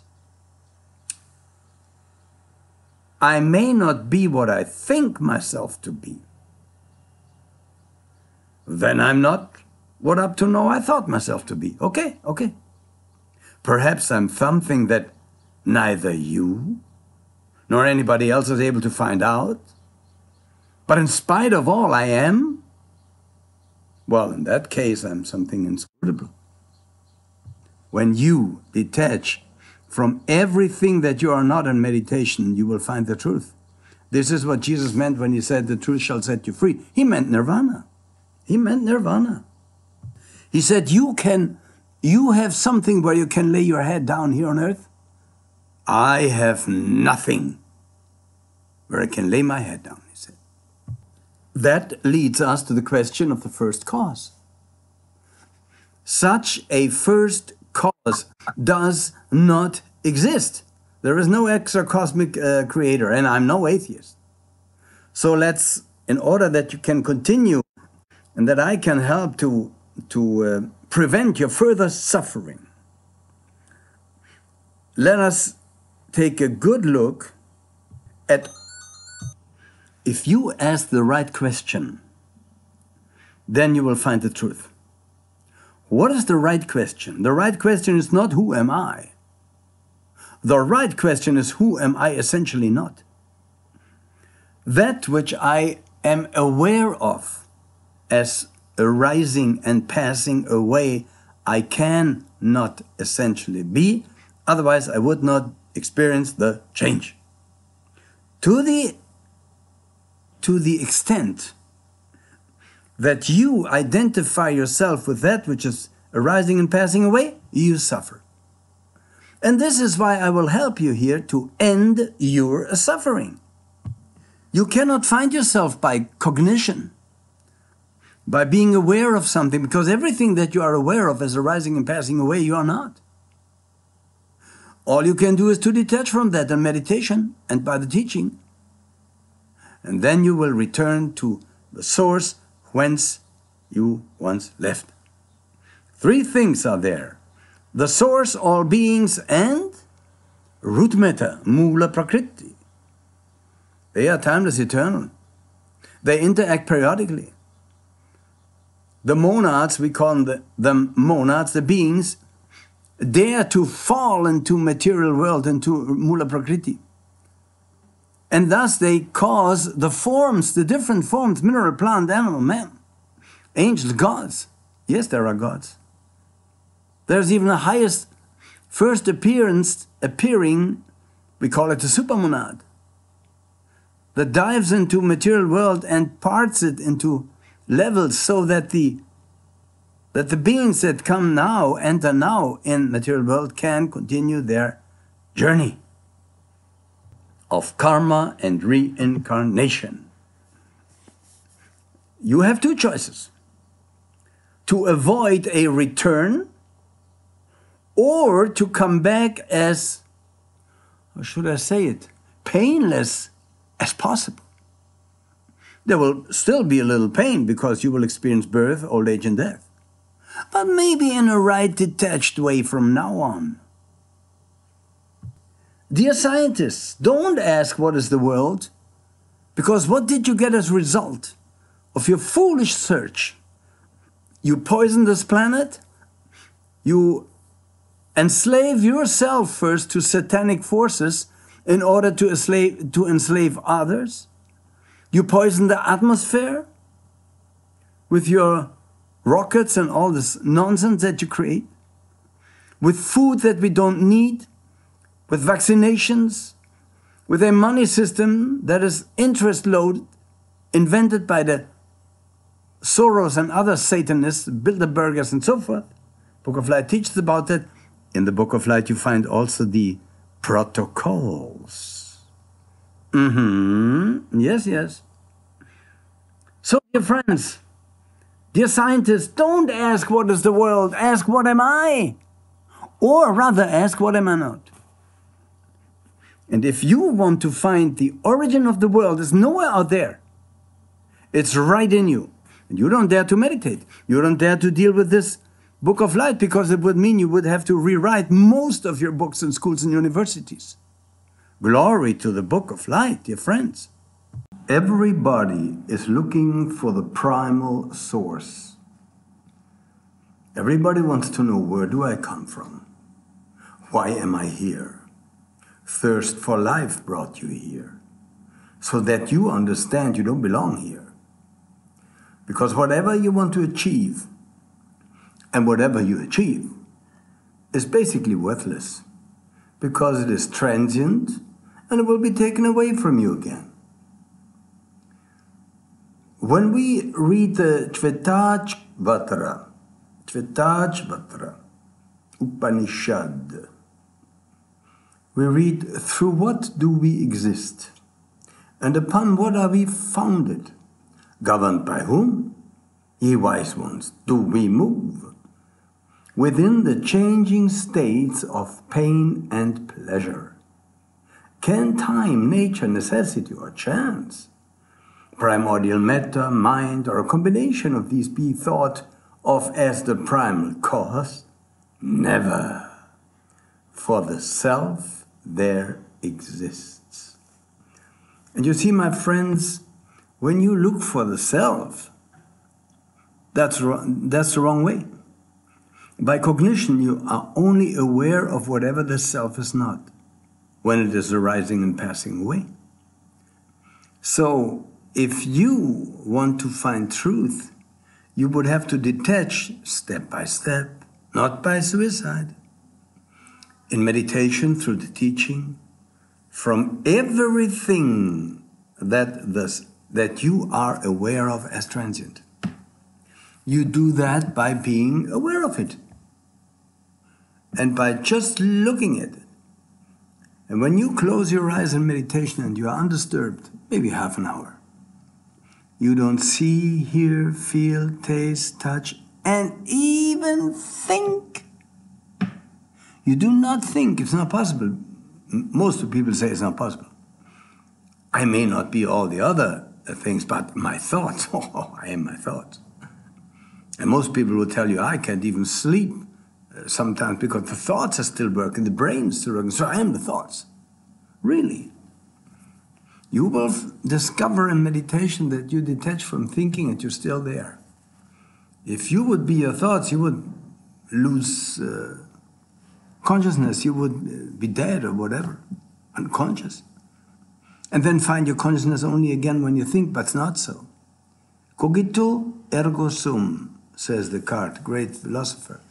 I think, therefore I am. I say, you may even not think, and still you are. Still you are. The Book of Light teaches that all the principles that you could name or are aware of as arising and passing away cannot be thought as existing for themselves alone, but only as determinants of the self, Atman, which therefore, when everything is taken into account, is the first cause. Just what do they mean by Atman? Do they mean the monad, the first emanation? Once in manifestation, once the being has left the source? That's not the source, it's a being having left the source. When I leave a room, is the room still there? And I return to the room and the room is still there. So there we have now, I'm not that room. I may be in that room and then I leave it and return. This is the primal source. And it too is anatta. Who can fathom it may fathom it. We will come to that. You can only be aware of the truth of my words when you meditate each day. And by detaching more and more, you will see you don't disappear. You're still there. What is nirvana? When the entire world disappears for you, when you disappear for the entire world, but you don't disappear for yourself. Solve the riddle. Solve the riddle. Glory to the Book of Light, dear friends, that helps us in that detachment process. The I, whatever it may be, is a fundamental fact, and everyone is confronted with it. Now, there may be a fundamental question of our philosophy, what is the world? But we say, rather ask, what am I? And I mentioned it already quite intense to you scientists. Throw your instruments away and meditate. And then, if the question may arise, what am I? You have to get a clear idea as to this question, at least insofar as you could state it with certainty. Is the necessity of suffering grounded in our own essence? In our own essence, suffering thus being merely an emanation of the same? Or is it something that reaches us only as an alien element? If suffering would be our true nature, we would not suffer. We would say, well, I suffer, that's it. But something deep in us says we can escape that suffering. These lectures help you. To escape the suffering and to avoid reincarnation, or to reincarnate and be born as sufferless as possible, as painless as possible. Of course, you will, even in the highest heaven, be confronted with what? With transitoriness. Even the heavens are transitory. Sorry to tell you, dear Christians and Muslims. And then when you discover that you suffer because of this and that, because of your body, because of your eyes, your ear, your nose, your tongue, your thinking, can you then say, finally I found myself? I repeat the question. Is the necessity of suffering grounded in our own essence, suffering thus being merely an emanation of the same? Or is it something that reaches us only as an alien element? In the latter case, there is a possibility of freeing ourselves from it. In the former case, no.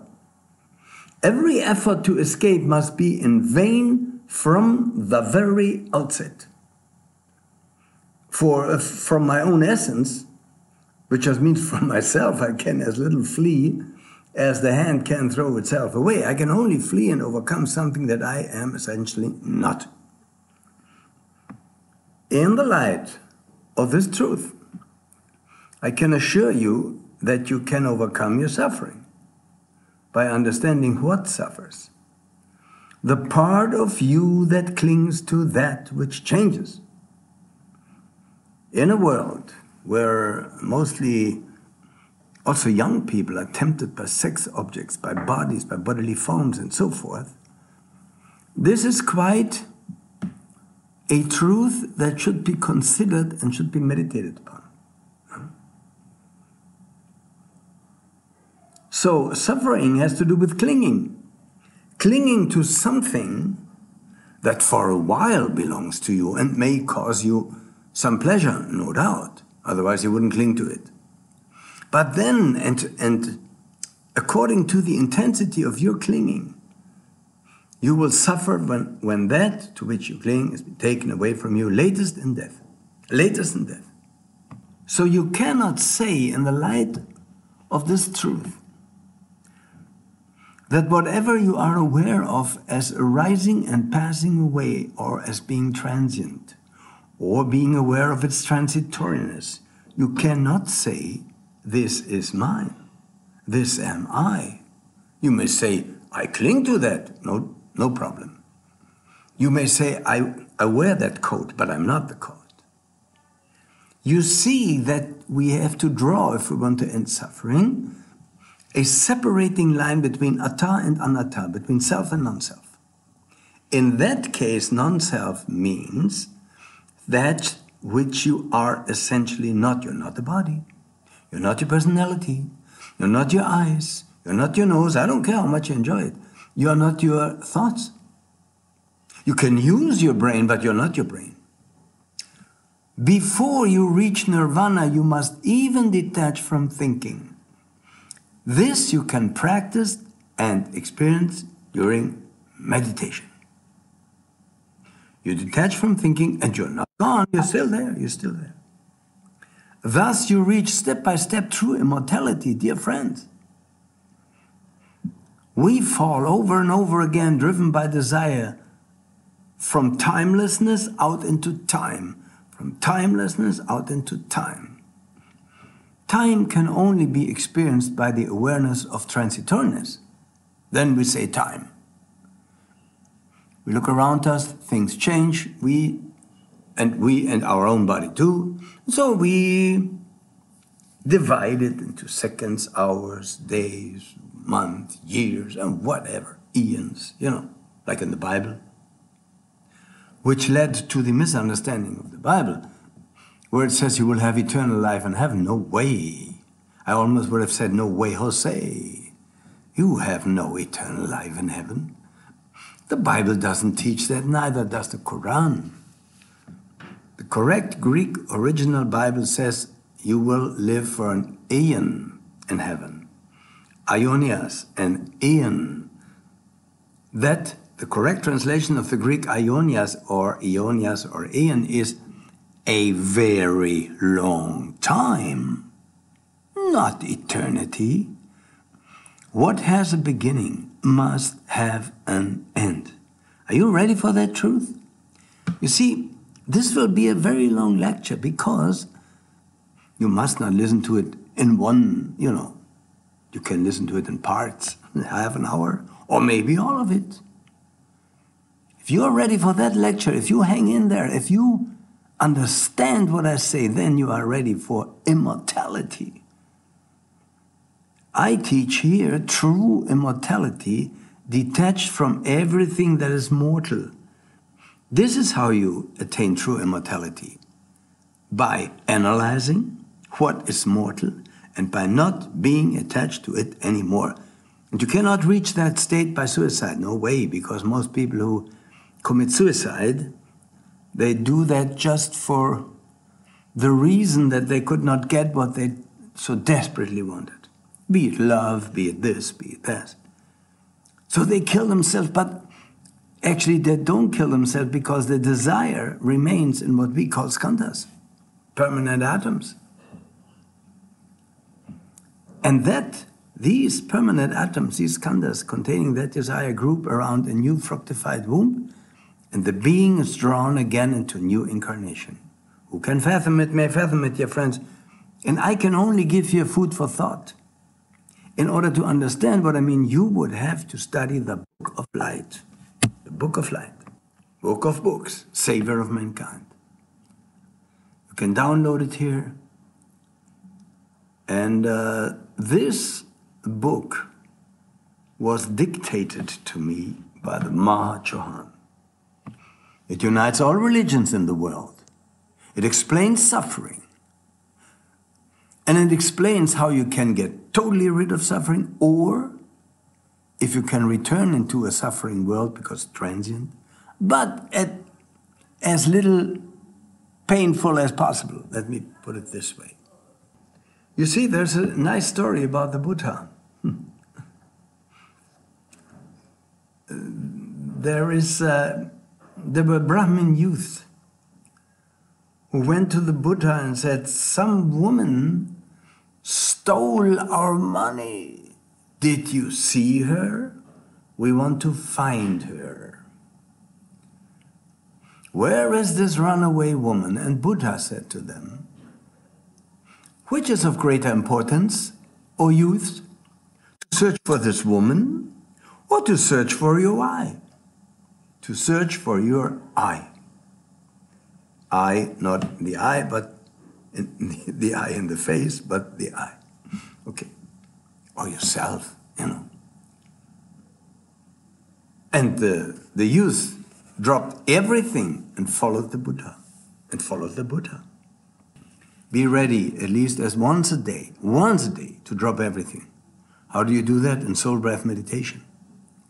Begin with a little book called Divine Message from the True God Nirvana. You find it on Amazon.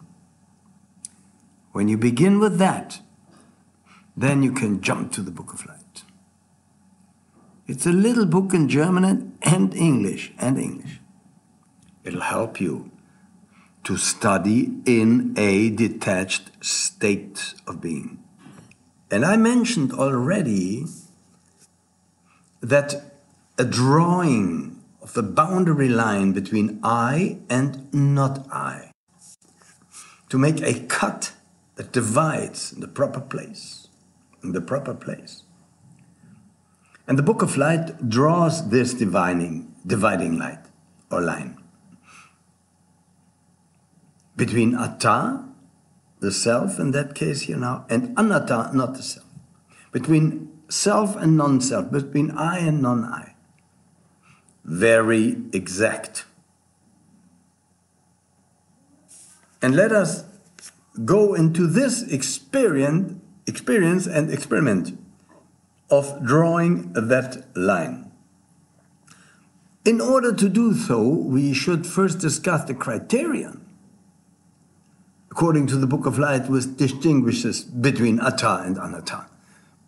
You may say, well, yeah, I know already everything that arises and passes away is not the self. And so, listen, you have been directed for over 150 billion years into understanding the transient world, and you created a greater and greater distance between your true self and that which you are not. Just because you read or hear something now, you may think you understand it immediately. Repetition is the best teacher. Because if you not over and over and over and over and over and over again listen to these lectures, you will fall again into old behavior. Who can fathom it may fathom it, dear friends.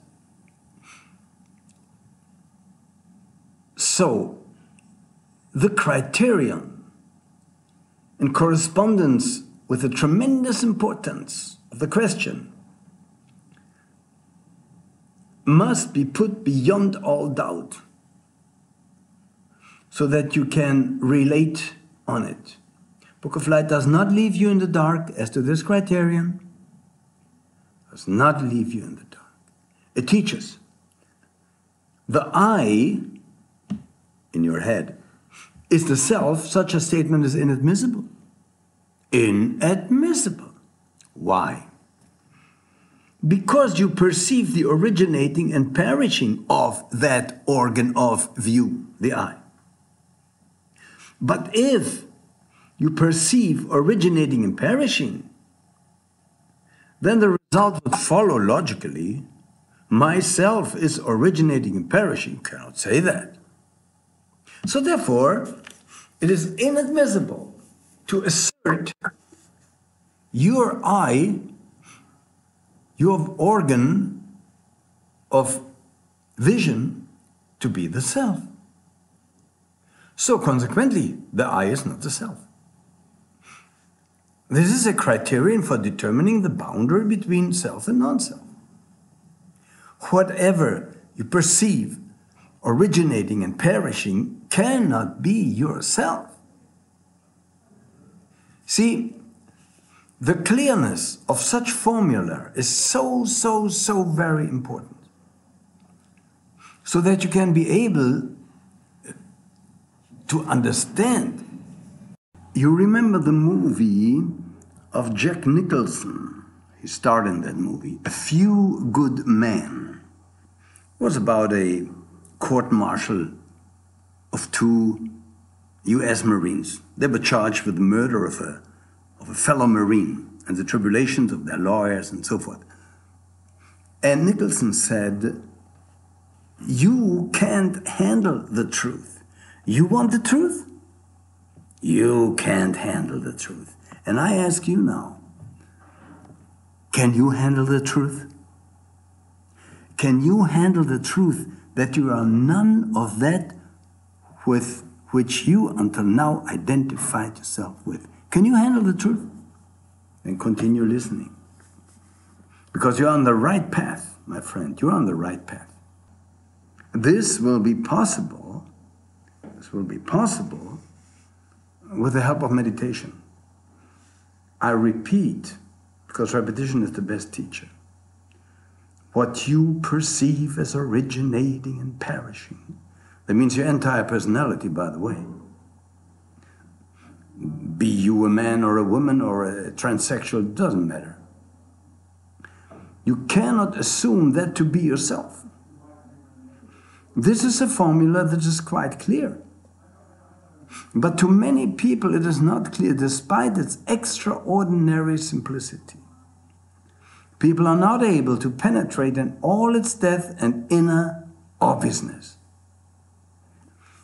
Please note one very important thing. I don't say what originates and perishes is not yourself. I don't say that, because one may dispute this sentence. Might not be clear at once. Why not have even something transient? May not constitute my essence. I could say that. I could say, well, I am the transient. You could say that, right? Dear friends, this is serious and goes very deep.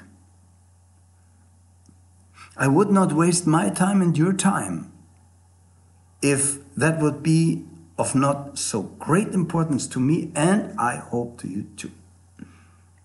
Because you may end your search looking outside and you may go inside. I don't say what originates and perishes is not myself. I don't say that per se.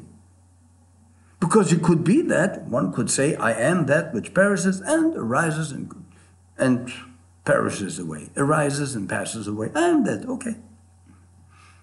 What the Book of Light teaches it is what you perceive originating and perishing. That cannot be you or yourself. What you perceive originating. Are you aware of the difference? I don't think you can doubt that statement. Because what you perceive to originate and perish away, with a logical consequence, must be something different from you, right? Am I going too deep into you and into myself? Is this dangerous? Something may revolt, rebel in you against these words. This something is not yourself. It is that which for the first time maybe in your life doubt to be yourself. It is the dweller of the threshold. Be aware of that. It will not be easy. This new way of thinking may cause rebellion in you by something that is not you, and by something that with which you have identified yourself until today. The dweller of the threshold. The fight begins. You think, listen, I am, or I was a karate teacher. I was trainer of the army in Germany and so forth and so on. I knocked out more men than you can put in a small church, believe me. And I was knocked out more times than you can imagine. All these battles in the street, with knife, without knife, this and that, are nothing compared to the battle, to the fight, to the combat that you are confronted now with. By the way, if you want to find out something about myself and my combat techniques, you can go on YouTube, Christian Anders Karate or Christian Anders Bruce Lee or whatever. Good. But this is nothing. It's peanuts. It's peanuts compared to the battle, to the combat, to the fight that is awaiting you against your non-self, against that which you are not, to which you were clinging so many lives. Identifying yourself with man, or woman, or this or that, mineral, plant, animal, man, angel, God, and all that you're not. Are you aware of the confrontation? Is in you already a rebellion against my words? That is the dweller of the threshold. But we are not afraid, aren't we? So then, what you perceive originating and perishing cannot be you, your real self, the real you. Don't doubt such a statement, because it's logical. Because what you perceive to originate, to perish, must, with logical consequence, be something different from you. Example. If a thing passes before your physical eye, isn't it irrefutably certain that it cannot be identical with your eye? Correct? Listen, in order to be spiritual, you don't have to leave this earth for a second. You don't have to be pseudo-occult and esoteric like so many people here on the internet. You can remain with both feet on earth and can say, if a thing passes before my physical eye, then it is irrefutably certain. It cannot be identical with my eye. And what about my ear? I hear a sound. Listen, I sold 25 million records. I'm #1 in Germany since 50 years. And yet I tell you, so what? You go to Christian Anders Singer, you'll see, on YouTube. I sing German, English, Spanish, Turkish, French. None of that is my true self. I used it. I used the dweller of the threshold, and do you know how difficult it was for me to detach, at least to a certain extent? Do you know that? You want me to describe that? I can't describe you. I can't describe hell at that moment, dear friends, believe me. And we will have to see how that detachment process has to be seen and start. But in order to start the detachment, we must understand from what we detach. Otherwise, we may detach from something we are, which is not possible because the hand cannot throw itself away, right? Good. I was sitting at the deathbed of many people. And I can tell you, some were old, some were young, some were very old. Almost nobody wanted to die. That's how they were clinging to that which I held a mirror in their face and said, you want to cling to that? You desperately you want to continue living? They said, yes. I said, then let go of that which can't live any longer, and you will reincarnate. And some of them died maybe happier than before they heard about that. Now, do I exist? Well, find out. When you detach from everything and you still are, then obviously you exist. How is that? What is that? Stop just debating theoretically about it, but go to work. Meditate yourself free from that which you're not. And you can do that. It's described in Soul Breath Meditation.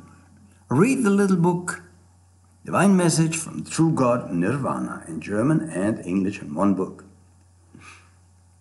So, if something passes before your physical eye, then it cannot be identical with your eye. Same with the sound. Sound comes and goes, and you still are there. You wouldn't assert that your ear died with it. No, you wouldn't. You're not a fool.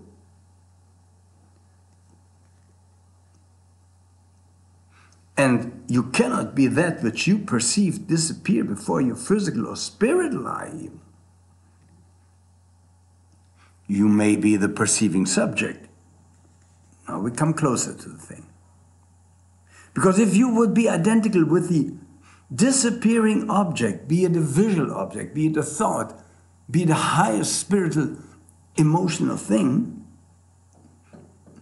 then you would disappear along with it. And still you are. You're still there after that is gone. So it was not yourself or you or anything belonging to you, essentially. It was something you clung to it or you cling to it. That's something else. And its disappearance, latest in death, right, causes maybe astonishment and at most surprise and more pain. The pain of death is mathematically equals your attachment to that which has to vanish away. Has to. So your, excuse me my horrible English, I try to translate my German thoughts into English. For it is just through my not-self being involved in this passing away that pain and suffering in consequence of transitoriness alone become possible at all. This suffering consists in the state desired giving place to another state not desired. But that presupposes something, right? Something to exist. That experiences this passing from the state desired into a state not desired. And it does therefore not participate in this incessant change. On the contrary, it feels it as painful. And this something is nothing but just yourself experiencing the pain. With the entire reality of pain. Can you be identical with the cause of your pain? I don't think so. In every change, let me put it this way, something perishes, right? Good. And something new is formed, no doubt. Spring, autumn, summer, winter, and so forth. No? But the something that has perished can impossibly be unhappy because it doesn't exist anymore. And what about the something that has newly arisen? Cannot be unhappy either.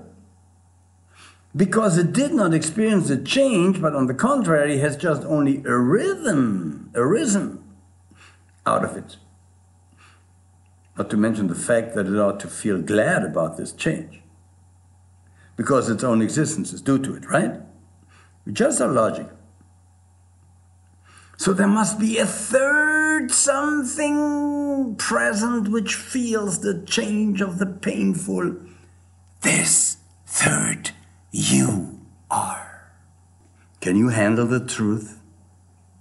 Can you handle the truth? You want the truth? Can you handle it? Can you handle the truth? Are you ready for it? Are you ready to fight the dweller of threshold? Are you ready to fight that? Or to overcome that? Or to detach from that to which you were clinging billions of years? Are you ready? Are you sure? If you are sure, continue listening.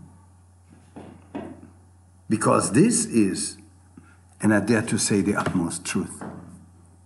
This saves you from suffering. This saves you, the timeless, eternal being, from suffering through time and its transitory forms up to the higher spirit, because this is the teaching. You're not even your eyes, ear, your smelling, touching, tasting, thinking, your spirit, your body, nothing, nothing. When you detach from everything, you can detach from this and from everything that is transient, transitory. The real you remains. You want to know how it is?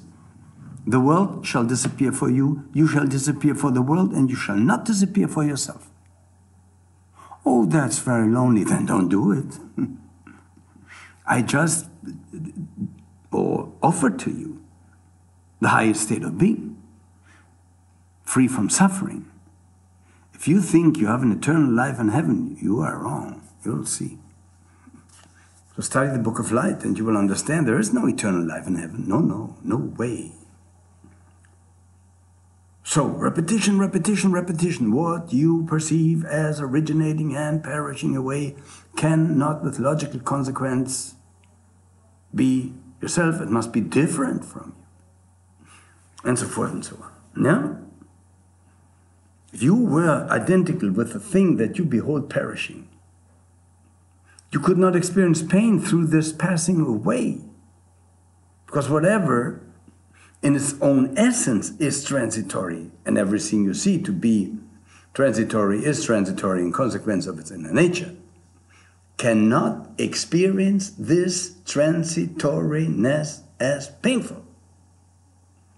Because it's not contrary to its nature, do you understand? It would be the outcome of its innermost essence. Let's take a look at gas. Gas has become free, does not hesitate to expanding wherever it can. Yeah? It endeavors to do so with the utmost violence. That's in accord with its nature. So if you want, determine the boundary between I and not I, between self and non-self. It's evident in itself to wit that I cannot exist in that which because of its transitoriness causes pain to me. Oh, what words. Glory to the Book of Light. You can not exist in that which, because of its transitoriness, causes pain to you. Now I hear many young people, oh, well, pain, I'm very happy, and when death comes, it comes. I have been at the deathbeds of many people. Don't get lost in that illusion, dear friend, I tell you. When the angel of death comes, you shall see. And maybe you're wise enough now not to waste your life with the pleasure of the senses, because I promise you something. There is a happiness beyond the pleasure of the senses. Guess what? In order to understand that, because, listen, when somebody comes to you and tells you, detach from that, you may rightfully so ask, what do I get in return for it? Otherwise, it would be stupid to let go of everything and you don't know what you get for it. That's nonsense. And to have a promise of an eternal heaven and so on, they can prove that promise, and they just tell you, that's all nonsense. So, the Book of Light teaches that when you have two choices, you can reincarnate or not. Now, if you don't reincarnate, you will experience happiness beyond the pleasure of the senses. How is that? Meditate.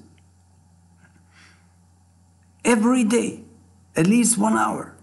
Every day when others have their fun, go somewhere, you meditate. You detach more and more from that with which you identified yourself until now. And you will see what I mean. Immortality is the result. Immortality is the reward. True immortality, beyond time. We always fall from timelessness into time. An immortality that has a beginning and no end, such a thing is impossible. No way, Jose, doesn't work. No matter how many scriptures that have been mistranslated tell you that. It won't work. You may be satisfied with the beautiful, blissful life in heaven, no problem. Especially then you should study the Book of Light, because it brings you out also via meditation into those realms, into those jhanas, as we say. Well, then you may even decide, okay, I like that. There may be nirvana, but I want to stay in blissful heaven. Well, you will be, you will be. And that bliss is not to be compared to any bliss on earth. Any bliss on earth is nothing compared to the bliss in heaven. So maybe you decide yourself for heaven. I just have to point out to you, there is something beyond it. So the ear, now we can conclude, when originating and perishing are perceived, then there would be the result, yourself originates and perishes. That's not possible. And therefore it's not inadmissible to assert thirst to be the self. Consequently, the eye is not the self, the forms are not the self, the eye consciousness is not the self, eye contact is not the self, sensation is not the self, thirst is not the self. You are not even your thirst. You have thirst, yes.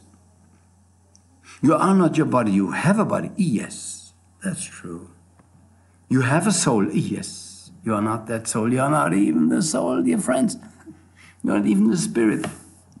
What the church tells you about soul and spirit are just still much refined sheaths that come when you have to detach from everything else. But they too are perishable. Can you take the truth? Can you handle that truth? The so cherished spirit. In all the scriptures and all the pseudo-esoteric occult scripture, the spirit, the spirit. You're a spiritual being. Well, you are a spiritual being if you define really spirit, what spirit is. Spirit is that which would be detached from everything, even from the spiritual sheath, from the so-called spiritual body. Of course, somebody who experiences the bliss in a heaven world, an heavenly world, with his spiritual body, which is super most refined, he may not be accessible to this teaching. Nevertheless, I tell you the truth.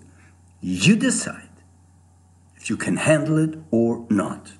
So therefore, when we continue, the ear is not the eye, the nose is not the self, the tongue is not the self, the body is not the self, the organ of thought is not the self. You know, it would be inadmissible, a statement to say the ear is the self, the nose is the self, the tongue is the self, the body is the self, the organ of thought is the self. No, it's not. You perceive the originating and perishing of thinking. What about that? Of thinking.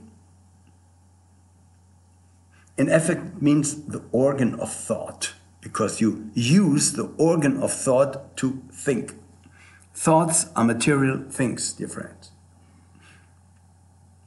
Because if originating and perishing are perceived, the result would be, again I say, myself originate and perish. This is not the case.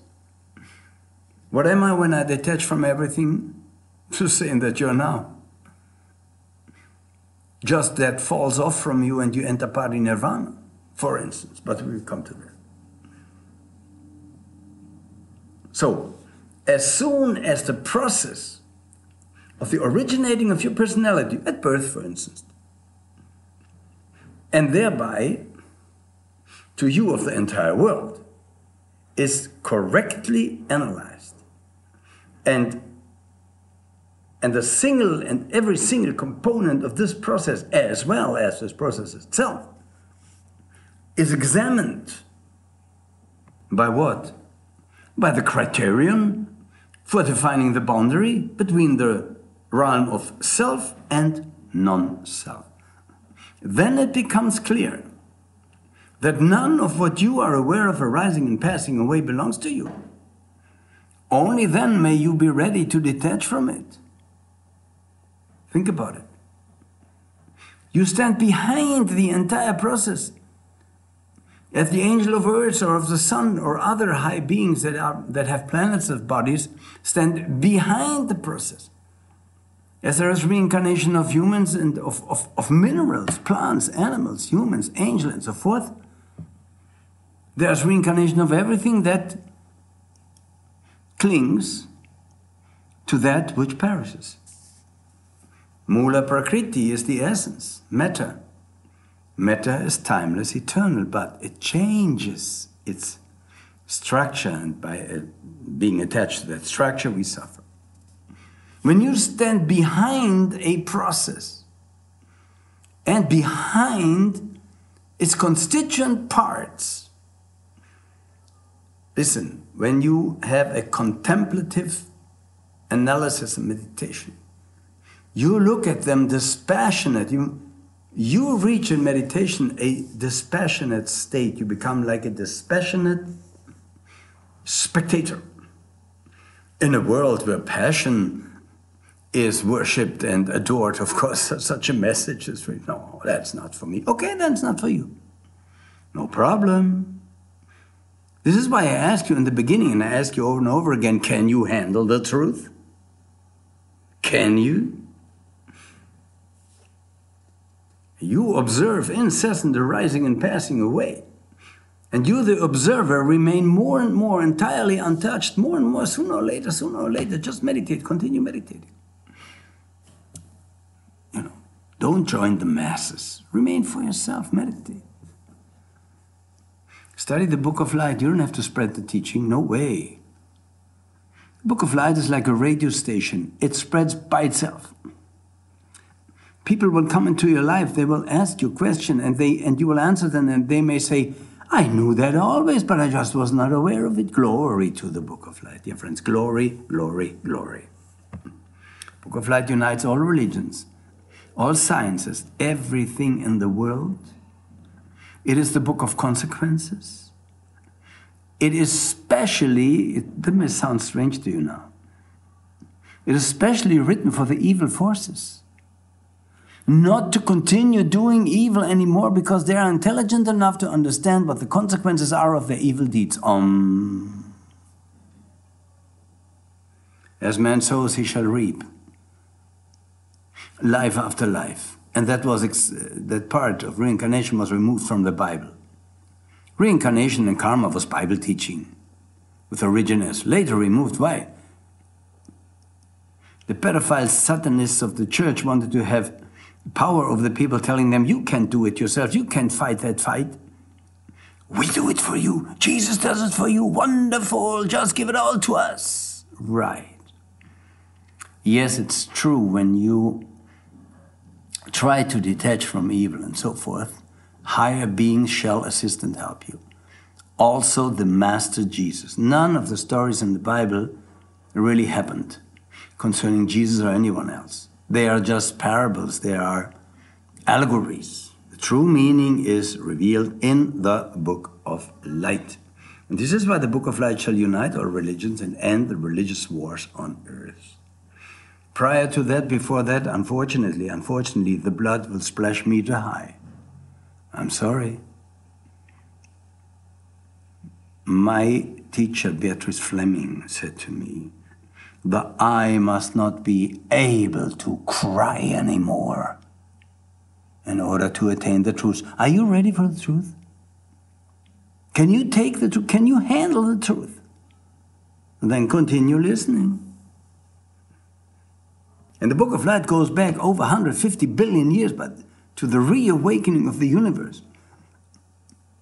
Some people need to have that knowledge in order to then detach. Others don't need it. Whatever you need, you will find here in this lecture and in the Book of Lights. What do you observe with your body or with the body? The body arises, the body passes away. The body arises and passes away. But you remain untouched by this, because otherwise you would not experience the change. But if you identify yourself too much, if you cling yourself too much to that which arises and passes away, then you risk suffering. What you see before you is nothing but a formation arisen out of four chief elements. And you perceive it always to renew itself out of them. Listen well now. Every doctor, every biologist can confirm that to you. Every 7 or 8 or 9 years approximately, you have a totally new body, totally new organs, totally new molecules and atoms. Do you understand me? You have a new head, a new nose, a new eye, a new brain, a new liver, a new kidney. You don't believe it? Ask an honest, good doctor, an honest, good biologist. He will confirm it to you. So if you would be your body, just for you now as evidence that you are not your body, and every child of a 5-year-old can understand what I'm saying. If a, let's just say 20-year-old, would believe that he is the body he could not remember when he was 7 or 8 years old, or 5 years old, or 10 years old even. Because all 7, 8 years you have a new body. There you have a physical evidence. You don't have to be spiritual or occult or pseudo-esoteric like this nonsense that we... Almost the entire thing that's on the internet is complete nonsense. They teach you how to have self-awareness. You cannot be aware of the self. Because the self is the one that's aware. And every process of awareness is directed away from the one who is aware to that which he is or it is aware of. You understand? So all self-aware seminars are fraudulent, are nonsense. And in the worst case, in the worst definition, they are satanic. They are satanic. Wake up to the truth. But can you handle the truth? That's a question. What do you find when you watch your body? Old fact, you observe, the body arises, the body passes away. The body arises and passes away. But you remain untouched by this if you see it in the right way. What you see before you is nothing but a risen formation. 4 chief elements: earth, water, air, and fire. Right? This body of yours, no matter how many Botox you do and how many surgical tricks, this body of yours is subject to dissolution and decay. So cannot be yourself, otherwise it would be normal for you. Oh, many say, oh, it's normal for me, it's wonderful. Yeah. You lie to yourself, that's what you do. How can that be yourself? Just by analysis. That you perceive passing away before your very eyes. And when you consider this constantly in your mind, that leads you to understanding, to clear comprehension. To clear comprehension. You begin to think about yourself completely different. You perceive that you cannot really consist in what up till now you have thought yourself to consist. You see, and this is dramatic. Most people may agree with me, but they can't handle the truth. They cannot handle the truth and cannot consequently live.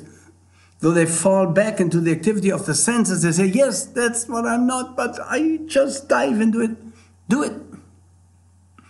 But there may be some of you, very few of course, who dare to continue to think even more different, more against that direction in which they have been educated and raised and reincarnated for so many times.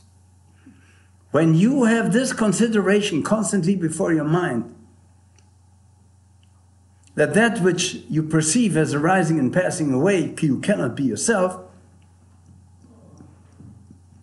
then you understand and you clearly comprehend. You begin to think about yourself completely different. And as it is with the body, dear friends, it is with the entire process of sensation and perception.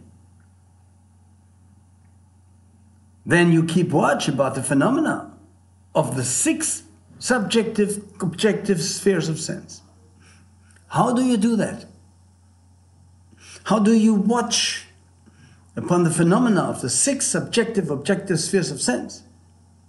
You understand the I, and you understand forms, and you understand the connection that comes to be because of these 2. You understand this. Let me tell you, or let me approach that from another point of view. If you want to perceive clearly that the body cannot be you, think about the following. You know that the incessant change of matter within your body has the effect that already, and I said that already to you, after 7, 8, 9 years or so, no atom within it remains the same. The same, it's a new body. Now, there is nourishment newly taken in, and then now an entirely new body has been built up by that nourishment. And so from that you could understand that you are not that which changes. You may identify yourself with it. You may want to keep it healthy and this and that, and be fit and this and that. Oh, true, everything okay. But you are not it. That is the important, consequent thought.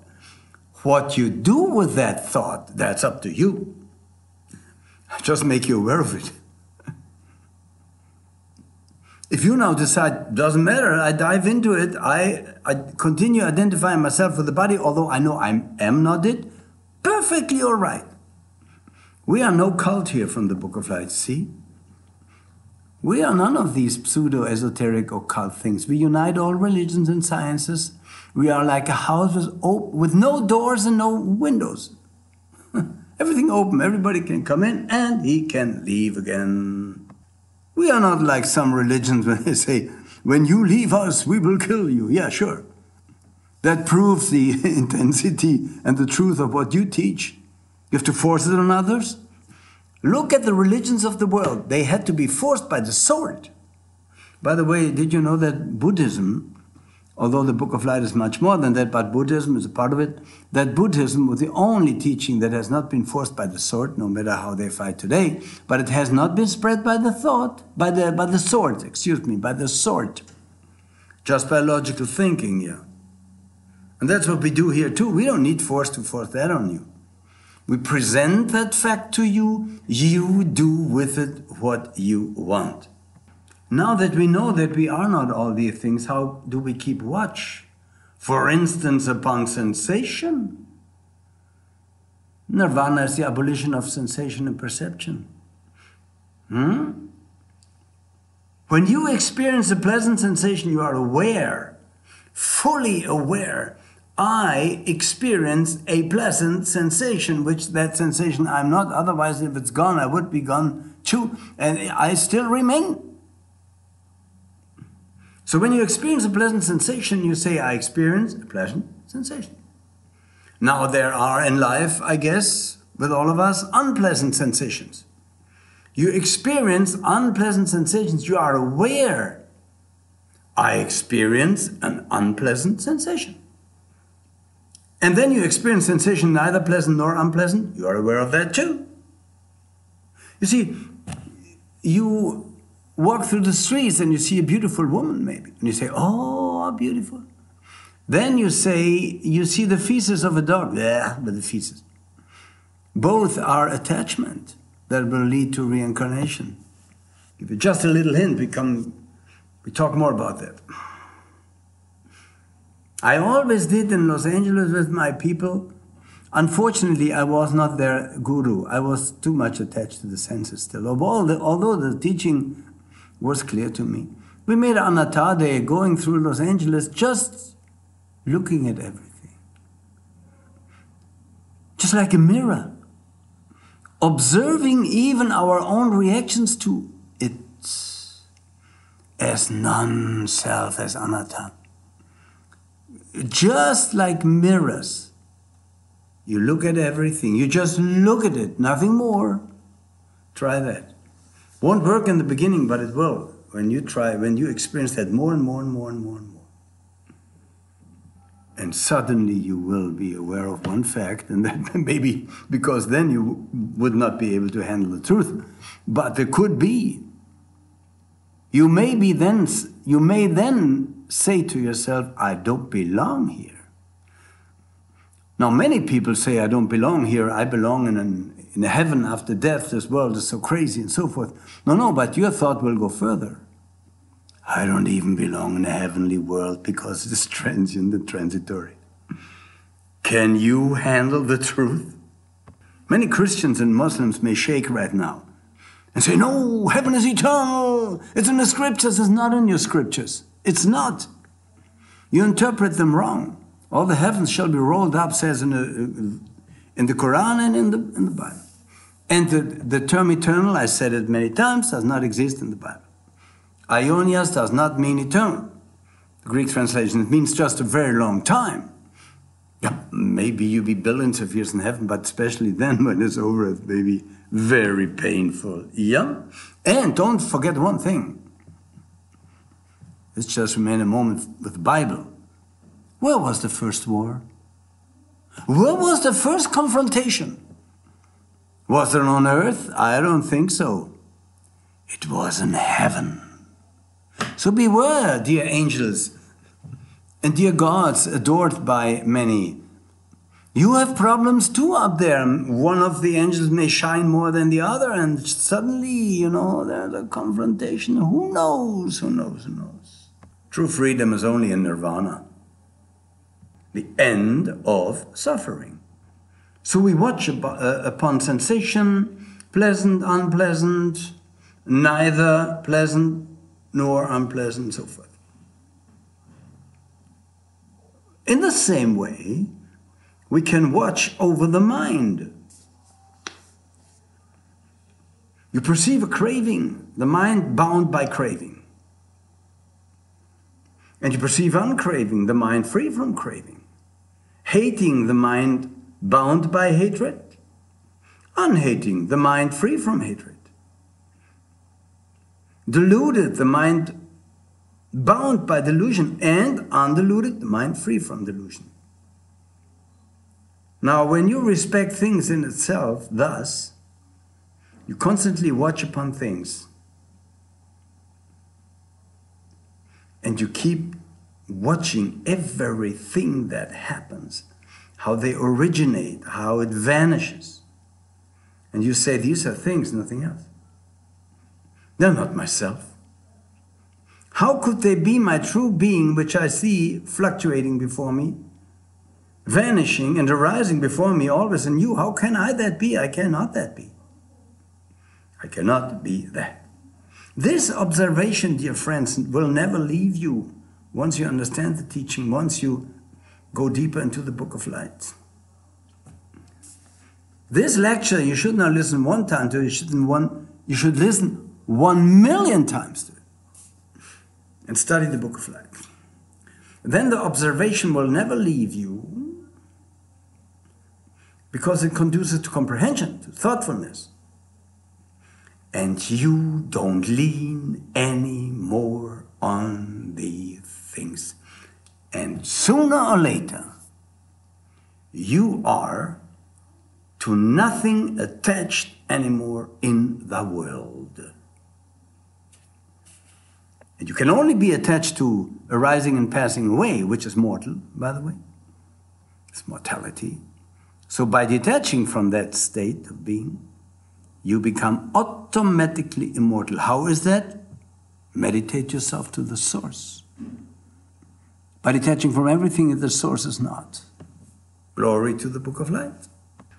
Then it will become clear to you that you yourself, in your true essence, can have nothing to do with body, emotion, mind, soul, and even spirit. Nothing to do with your personality. Your true essence must lie beyond the machinery of your personality. You will see that this is only a heap of productions, sankhara, brought forth and carried in ceaseless change, caused by your desire, by your lust for life, by your ignorance, as we shall see. What ignorance? Do I insult you? No. By your ignorance about the fact that that to which you cling will cause you suffering. So you had to cling to it because of necessity. Only when you understand that you are not the mortal, you will truly become immortal. Glory to the Book of Light. I ask you, is the body permanent or transient? And please just answer honest. Is the body permanent or transient? It's transient. That which is transient, is that painful or is it pleasurable? If you look at it in the right way, you see it's in the end, it's painful. Latest when it is taken away from you at death and you still long for it. Come on, be honest. Handle the truth, handle it. And that which is transient, painful, subject to vicissitude and so forth, can you say that this is you, that this is yours? Come on. Be honest, be a real man or woman. Be a monad. You want to know what a monad is? Study the Book of Light. That's the true being. Now, what do you think? Sensation, perception, activities of the mind, cognition, are they permanent or transient? Be honest. Of course, transient. We agreed to that which is transient is painful and not pleasurable, no matter how much pleasure there might be. It's painful. So what is painful, can that be you? You cannot love pain, although many people are masochists. But that too is a state of attachment, of perversion, they have to go through to see that their true happiness is not. So I recapitulate. Let us recapitulate. There's a body, there's sensation, there's perception, there's mentation, there's cognition. All of that, of the past, future, and the present moment, be it yours or somebody else, gross or subtle, mean or exalted, remote or close at hand. All body, sensation, perception, activities of the mind, cognition, has to be regarded, it does not belong to me. It is anatta, it is not myself. You understand now why you are so helpless against the 5 groups constituting your personality, because until now the teachings, all teachings in the world, maybe of necessity, were teaching you how to deal with that which you are not. The best way to deal with it is to detach from it, but in order to do so, you have first to admit that you are not that. Glory to the great Johano, give me the words. Now, what really and essentially belongs to you, or to be entirely at your own unqualified disposal. Do you agree? And your volition could not possibly come into conflict with your faculties, because volition and the organs of the realization would be in the same degree essential to you. Only what is foreign to you, you must bring first into your power.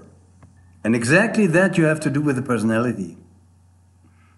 Look at the child, how it is born, and then has to solve all these problems, all the puberty, everything that comes. Personality is a wild tiger. You have to first bring it in your power. What you have to bring in your power is not you. And that's exactly the case with the 5 groups of the personality. Most men cannot dominate them at all. Almost nobody can dominate them entirely, and only a few masters come near to it.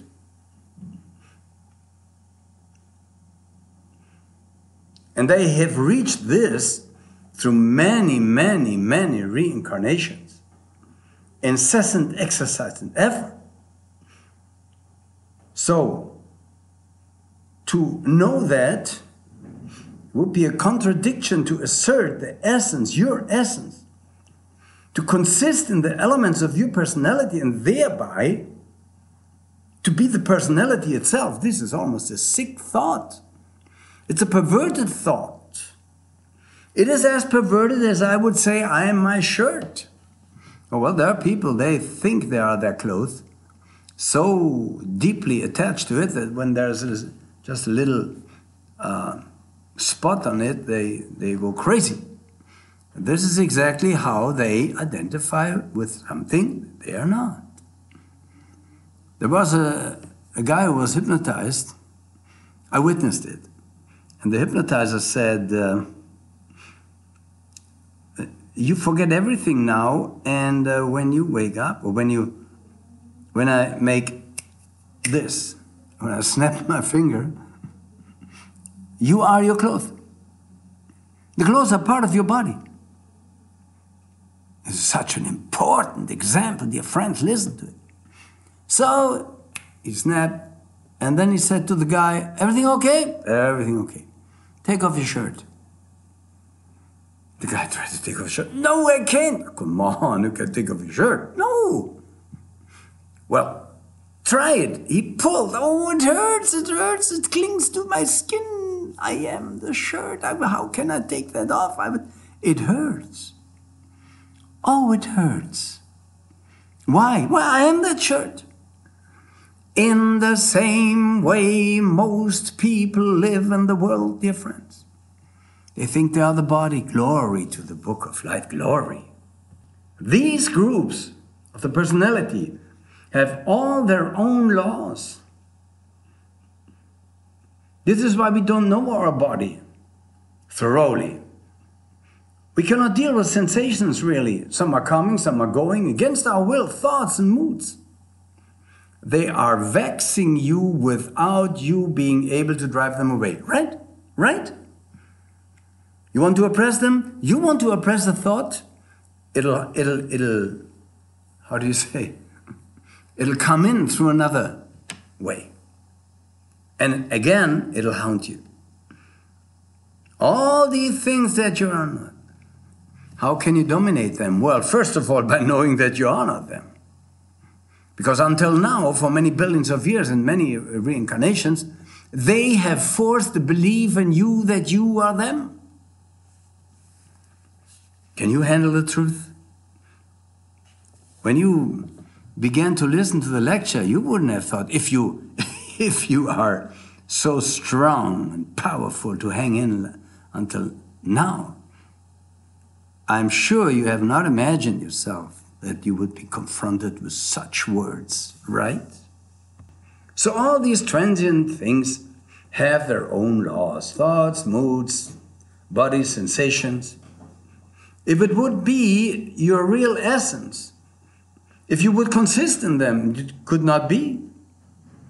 What really and essentially belongs to you should be at your own unqualified disposal, and your volition could not possibly come into conflict with your faculties, because volition and the organs of its realizations would be, so to speak, in the same degree essential to you.